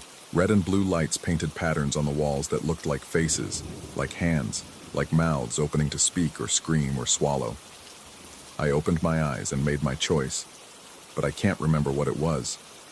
I'm sitting in the leather chair now, writing this down while I still can, while words still mean what they're supposed to mean. My sister is on the couch, or something is, breathing in that perfect rhythm. There's knocking at the door again, patient and persistent. The voice sounds like mine this time, asking to be let in, saying it knows I'm scared, promising it just wants to help. I want to answer it. Every cell in my body wants to answer it. The frost on the windows spells out a single word. Welcome. I don't know how long I've been here. Minutes or hours or days, time folding in on itself like origami made of moments. The thing on the couch keeps watching me with my sister's eyes, waiting for something. The knocking continues, rhythmic as a heartbeat. Sometimes I think I hear the real world through the walls, voices of people I should know, should remember. They're saying things about medication, about episodes, about family history. But those voices could be them too, couldn't they? Another layer of mimicry, another test. The only thing I know for certain is that something is at the door. And eventually I'm going to have to decide whether to let it in, or remember that I already have. Story 15. The analog radio shouldn't have been working. I'd checked it myself when I first arrived at the lookout tower 3 days ago. Disconnected, gathering dust, its copper wires oxidized beyond repair. Yet here I stood at 2:47 a.m., watching its dials glow amber in the darkness, while my own voice crackled through the speakers. Base, this is Tower 7. Emergency at coordinates 40.5612 north, 105.8294 west. Fire spreading beyond containment line. I need immediate. The transmission cut to static. My hands trembled as I noted the timestamp on the broadcast, 3:07 a.m. 20 minutes from now. The tower creaked in the mountain wind, a sound I'd grown accustomed to during my assignment. What I hadn't grown accustomed to was the way time seemed to fold in on itself up here, like paper crumpling under an invisible hand. The Forest Service had stationed me at this abandoned lookout as a precaution during peak wildfire season. Said the old towers still provided valuable vantage points despite the satellite surveillance. They didn't mention the previous ranger had requested immediate transfer after just 1 week. I pressed my face against the cold window glass, scanning the darkness for any sign of fire. The moon cast silver shadows across the peaks, transforming familiar ridgelines into alien geography. No smoke, no orange glow, just the endless expanse of pine and granite stretching toward infinity. The clock on the wall ticked forward. 2:48 a.m. Something was wrong with that clock. Every time I opened the exterior door, it jumped ahead, sometimes minutes, sometimes just seconds. I'd replaced the batteries twice, changed the mechanism once. Nothing helped. Time itself seemed allergic to the threshold between inside and outside. I grabbed my flashlight and stepped onto the narrow catwalk that wrapped around the tower's observation deck. The beam cut through darkness, illuminating swirls of fog that clung to the mountainside like cotton pulled apart by unseen fingers. That's when I saw them again. The footprints. Perfect circles in the snow around the tower's base, each print exactly 3 feet from the next. They'd appeared on my second night, and what disturbed me most wasn't their presence but their pattern. The snow between each print remained pristine, untouched, as if whatever made them had simply materialized at each point. No drag marks, no connecting trail. Just discrete impressions forming a ceremonial ring around my isolation. The radio hissed to life behind me. Anyone out there? This is Tower 7. Please, God, someone has to be listening. The door won't hold much longer. I can hear it breathing. My voice, but raw with terror I hadn't felt yet. I stumbled back inside, slamming the door hard enough to rattle the windows. The clock lurched forward. 2:55 a.m. 7 minutes stolen in an instant. My reflection in the dark window moved a heartbeat behind me, like it needed time to catch up. I'd noticed this delay on the first night, thought it was exhaustion playing tricks. But exhaustion didn't explain why every reflective surface in the tower showed me moving through molasses while I moved normally. The protocol manual sat on the desk, its pages yellowed with age. Rule 7 was circled in faded red ink by some previous occupant. Never respond to radio transmissions received between midnight and dawn. No exceptions. But how could I not respond to myself? I picked up the radio handset, my thumb hovering over the transmission button. The static grew louder, reshaping itself into something almost like breathing. Or was that just the wind through the gaps in the walls? Up here, isolation made every sound suspicious, every shadow a threat. The mind began eating itself after too many hours alone. Knock, knock, knock. 3 measured raps on the exterior door, perfectly timed with the clocks ticking. I froze. No one could be out there. The access road had been closed for 2 weeks due to washouts. The nearest ranger station was 15 miles through wilderness. Anyone approaching would have triggered the motion sensors I'd installed along the trail. Knock, knock, knock.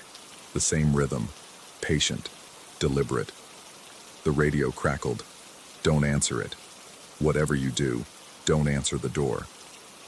Still my voice, but older somehow, weathered by something I couldn't name. I moved to the window, angling to see the door without being seen. The catwalk stood empty. Fresh snow had already begun filling my recent footprints, but nothing stood at the door, nothing visible. Yet the knocking continued, steady as a metronome. The clock read 3:05 a.m., 2 minutes until the emergency broadcast I'd heard earlier. Something shifted in my peripheral vision, movement in the tree line below. I grabbed the binoculars, struggling to focus through the dirty lenses. Shapes between the pines, tall and wrong, swaying without wind. They might have been trees themselves if trees could walk, if trees could stand on nothing while snow remained untouched beneath them. The knocking stopped. Silence rushed in like water filling a vacuum, so complete I could hear my own heartbeat hammering against my ribs. The tower had never been this quiet. Even the omnipresent wind had stilled, as if the mountain itself held its breath. 3:07 a.m. I grabbed the radio handset without thinking, muscle memory overriding protocol. But instead of my emergency broadcast, a different voice emerged from the static. Not quite mine, but close enough to be a brother or a son I'd never had. Day 4. Or is it 5? The calendar keeps changing when I'm not looking. Found more circles in the snow this morning. They're getting closer to the tower. The footprints spiral now, like something's walking the same path over and over, tightening with each revolution. I've started seeing myself in the windows. Not my reflection, but me, standing outside, watching myself watch myself. How many iterations deep does this go? My journal. But I hadn't written those words yet. The vertigo hit hard enough to send me stumbling against the desk. Papers scattered, including a report I didn't remember filing. My handwriting filled the pages, describing events I couldn't recall. Subject exhibits temporal displacement consistent with previous incidents. Recommend immediate extraction before full integration occurs. The tower serves as an anchor point, but prolonged exposure leads to... The rest was obscured by water damage that hadn't been there this morning. I needed air, needed to think, needed to stop the walls from pressing in like a vice. But opening the door meant losing more time, meant letting the clock jump forward into territory I wasn't ready to explore. Still, suffocation felt more immediate than temporal displacement. The door handle turned before I reached it. Slowly. Testing. I backed against the far wall, flashlight raised like a club. The door swung inward on hinges that shouldn't have been silent. I'd heard them scream every other time. A figure stood silhouetted in the doorway, backlit by moon and stars. My height. My build. Even the same ranger uniform, though his was weathered by seasons I hadn't lived through yet. He stepped inside and I saw his face. My face, aged by exhaustion and something worse. A knowledge that pulled at the corners of his eyes, carved lines around his mouth. He looked at me the way you'd look at a photograph of yourself from before everything went wrong. His lips moved, but the words arrived a second late, dubbed poorly over the motion. You need to leave. Now, before the spiral tightens completely. You're not real, I managed, though the words felt hollow as soon as they left my mouth. Reality had become negotiable in this place. He laughed, or I laughed, or we laughed, the sound echoing wrong in the small space. Real is relative here. What matters is the pattern. You've seen the circles, felt the time slips. The tower isn't abandoned, it's quarantined. And we're the infection it's trying to contain. The radio erupted in overlapping transmissions, dozens of versions of my voice speaking across different timestamps. Day 7, the doors won't. Stay closed. Found bodies that look like me but aren't. The spiral goes both ways, past and future collapsing. Whatever you do, don't answer when you knock. My duplicate moved toward the radio, his reflection in the window moving at a different speed than his body. Every ranger who's been stationed here experiences the same thing. We're all here, all at once, separated by walls thinner than paper. The tower doesn't exist in one timeline. It exists in all of them simultaneously. That's impossible. Look at the clock. I did. It read 2:47 a.m. We'd moved backward. "The fire," I said, remembering the emergency broadcast. "There's going to be a fire at..." "There's always a fire. Has been. Will be." We reported every night, trying to warn ourselves. But the coordinates change each time, drift a little further from true. The spiral distorts everything, even our attempts to escape it. He pulled out a journal, my journal, though I could feel mine still in my pocket. The pages were filled with entries in my handwriting, documenting weeks I hadn't lived. The final entry was just one line, repeated over and over. "The door is already open." "How do I leave?" I asked. "You don't. I don't. We don't. We're already here, have always been here. The question isn't how to leave. It's how many of us can exist in one space before the tower breaks completely." The knocking resumed, this time from above, on the roof, then from below, through the floorboards. A percussion section of fists, all keeping time with the clock that couldn't decide which direction to run. My duplicate walked to the door, still open, swaying slightly despite the absence of wind. "I need to go. My shift starts soon, or ended. The pronouns get complicated." He paused at the threshold. "One piece of advice. When you see yourself outside the windows, don't make eye contact. It creates a feedback loop." He stepped out and disappeared, not into darkness, but into nothing, as if the space beyond the door had simply erased him. The door swung shut on its own. 3:15 a.m. 2:52 a.m. 4:01 a.m. The clock couldn't make up its mind. I slumped into the desk chair, trying to process what I'd just experienced. Hallucination seemed the kindest explanation. Altitude sickness combined with isolation, maybe carbon monoxide from a faulty heater. But the journal my duplicate had left behind remained solid in my hands, its pages documenting a slow descent into temporal madness. The radio whispered, "Check the mirrors." I didn't want to, but not knowing felt worse than knowing. The bathroom mirror showed my reflection as expected, though still with that unsettling delay. But behind me, in the reflection of the room, stood 3 other versions of myself. One was writing in a journal. Another stood at the window with binoculars. The third sat at the radio, headset pressed to his ear. None of them appeared in the actual room when I turned around. The mirror versions didn't acknowledge me. They went about their routines as if existing in parallel spaces, separated by glass and time.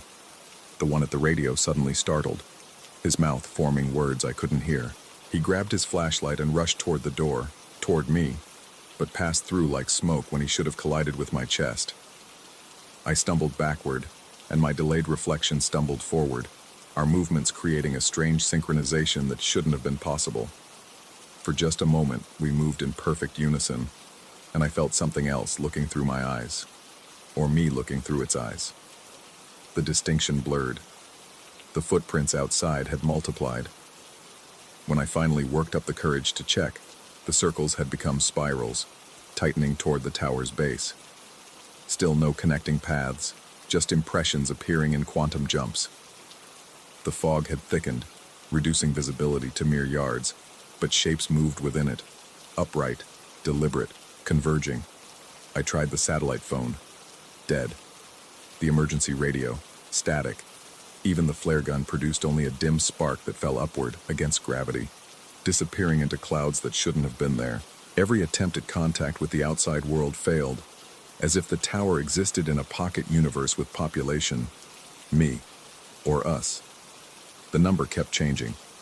By 4 a.m., or maybe 2 a.m., the clock had given up pretending to function normally. I'd counted 7 versions of myself in various reflective surfaces. Some looked older, grayed by experiences I hadn't had. Others seemed younger, still carrying the enthusiasm I'd felt on day 1. One appeared to be screaming, though no sound crossed the barrier between us. The knocking had become constant, a rhythm that matched my heartbeat or forced my heartbeat to match it. Sometimes at the door, sometimes at the windows, once impossibly from inside the supply closet, but every time I looked, nothing was there. Just the suggestion of presence, the weight of observation. I found notes I didn't remember writing, tucked into books I hadn't opened.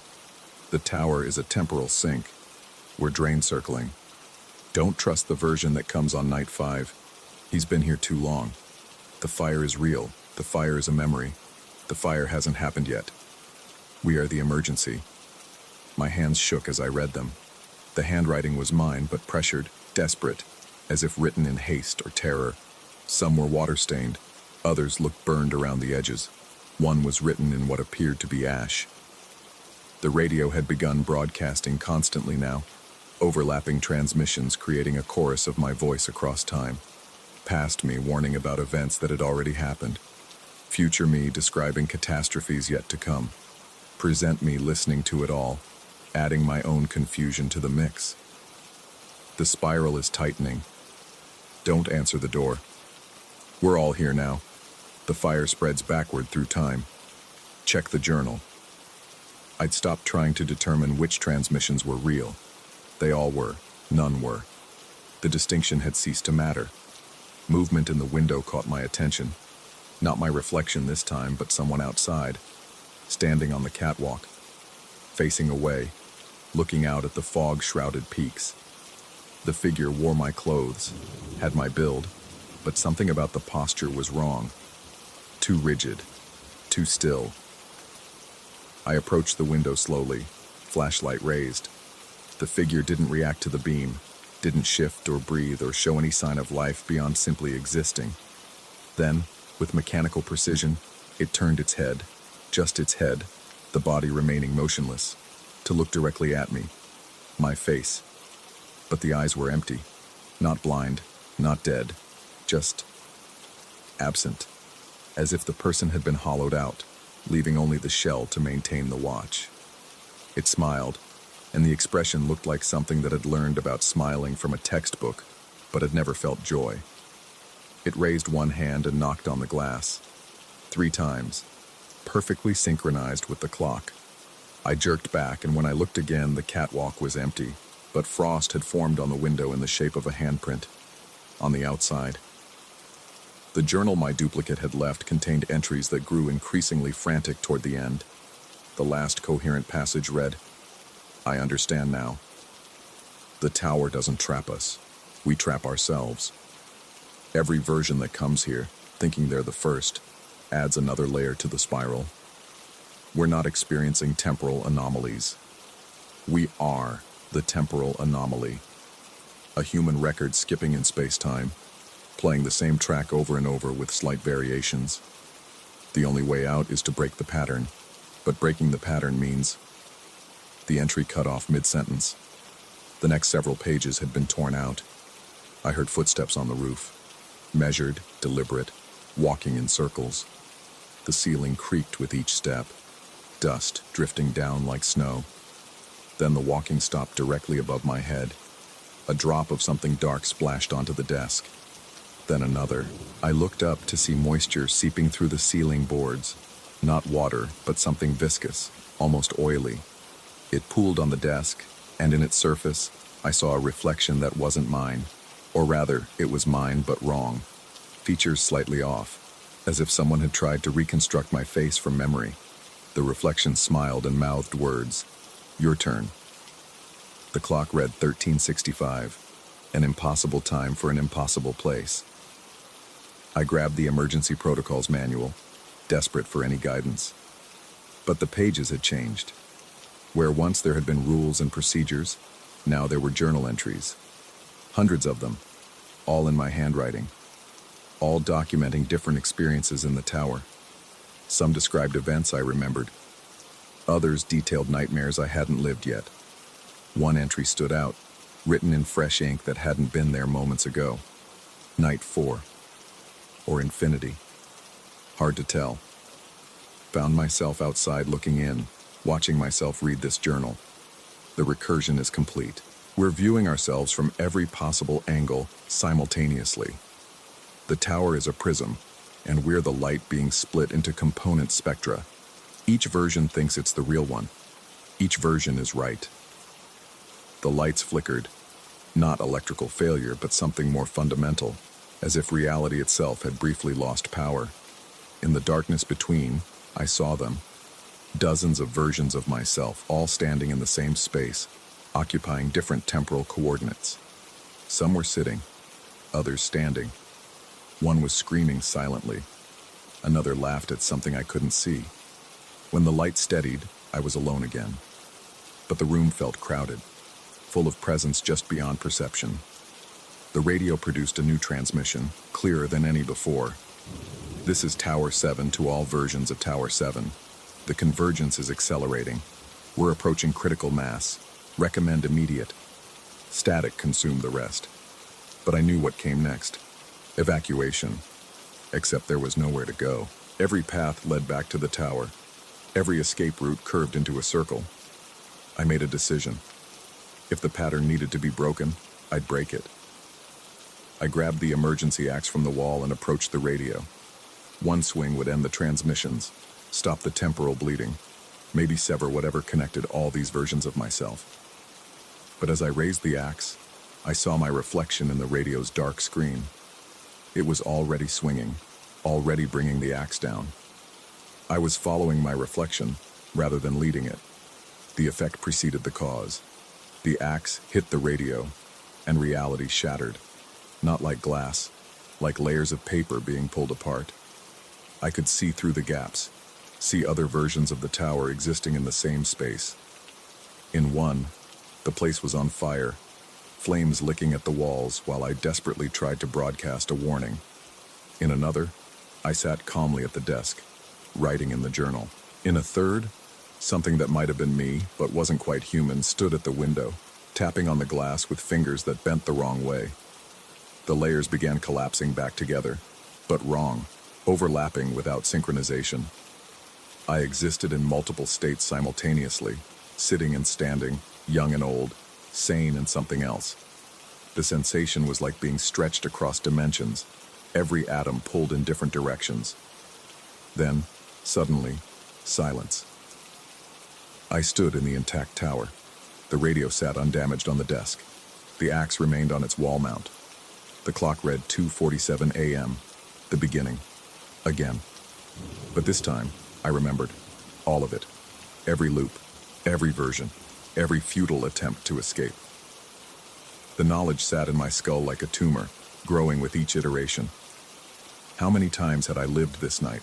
How many more times would I live it? The radio crackled to life. Base, this is Tower 7. Emergency at coordinates. My voice, but I wasn't speaking.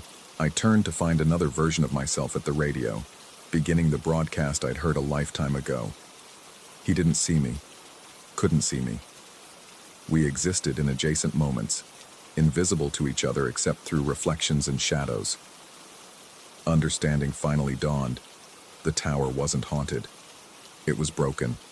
A crack in space-time that we'd been sent to monitor, not knowing we'd become part of the fracture.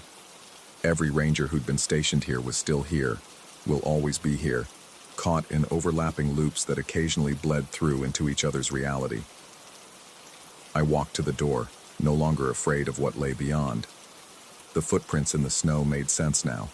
They were mine, had always been mine, from every version of this night playing out simultaneously. The gaps between them existed because I existed in quantum states, materializing only at points where the timelines touched. The door opened before I could reach for the handle. Another me stood there, weathered and worn by countless loops. He looked at me with tired recognition. First time remembering? He asked. I nodded, not trusting my voice. It gets easier and harder. You'll understand eventually. He stepped aside. Your shift is starting, or ending. The grammar becomes flexible. I walked past him out onto the catwalk. The fog had cleared, revealing not mountains but mirrors, endless reflections of the tower stretching in every direction, each one containing versions of me living out their loops. Some towers were burning, others were frozen in ice.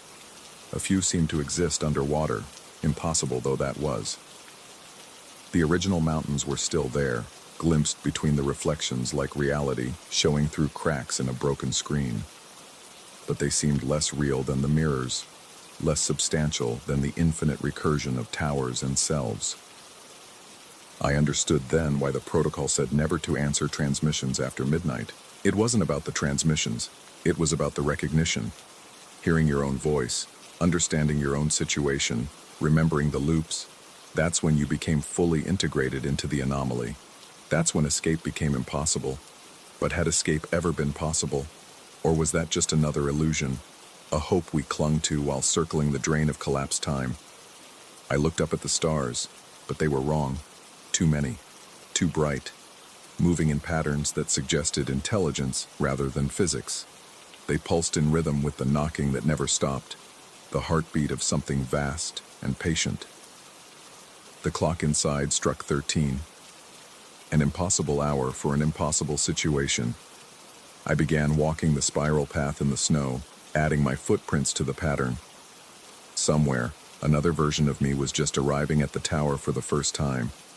Somewhere else, I was leaving, or trying to. All of it happened simultaneously, a human caught in temporal amber, preserved across infinite moments. The radio called out from the tower, my voice echoing across realities. Don't answer it. Whatever you do, don't answer. But I knew I would. We all would. Because we already had. The spiral tightened with each step, pulling me closer to a center that didn't exist in normal space. I could feel the other versions of myself walking the same path, our footfalls synchronized across time. We were a congregation of one, worshiping at an altar of our own recursion. In the distance, a fire bloomed on a mountainside, the emergency I'd been warning myself about. But as I watched, it spread backward through time, unburning the forest, leaving pristine snow where char should have been. Effect preceded cause, and cause followed effect, and somewhere in between I existed. I stopped walking and looked back at the tower. Every window showed a different version of me. One was writing in the journal, another was swinging the axe. A third stood where I stood now, looking back at himself, creating an infinite regression of observation. We were the emergency. We were the fire. We were the thing that knocked in the night, trying to warn ourselves about ourselves. The realization should have driven me mad. Maybe it had. Maybe madness was a luxury I couldn't afford across infinite iterations. Or maybe sanity itself was just another temporal anomaly, something that existed only in the gaps between loops. I laughed, or someone laughed with my voice. The sound echoed between the towers, amplifying and distorting until it became the wind that had always blown through these mountains. The wind that carried whispers of warning no one would heed. Tomorrow, I'd wake up on day 1 again, or day 4, or day infinity. The numbers had ceased to matter. What mattered was the pattern, and the pattern was us, a human Ouroboros, consuming ourselves across time, sustaining the very anomaly we'd been sent to monitor. I walked back to the tower, my footsteps filling with snow that would be pristine again by morning. Inside, the radio was broadcasting another emergency, another version of me calling for help that would never come. I sat at the desk and opened the journal. The pages were blank, ready for me to write the entries I'd already read, documenting the experiences I'd already had and had yet to have. My reflection in the window moved before I did, picking up the pen, beginning to write. I followed its motion, letting it guide my hand, understanding finally that I wasn't writing the journal. The journal was writing me, scripting my existence across fractured time. The first entry wrote itself. Day 1. Arrived at Tower 7. Radio equipment appears damaged beyond repair. Strange footprints in the snow. The clock seems to be malfunctioning. I smiled, remembering writing these words before, knowing I'd write them again. The cycle continued, perfect in its imperfection, a temporal paradox maintaining itself through sheer repetition. Outside, something knocked at the door. 3 measured raps. I knew who it was. I knew who it would always be. "Come in," I called out, though the words were unnecessary. The door was already opening, had always been opening, would always be opening. I stood in the doorway, looking at myself sitting at the desk.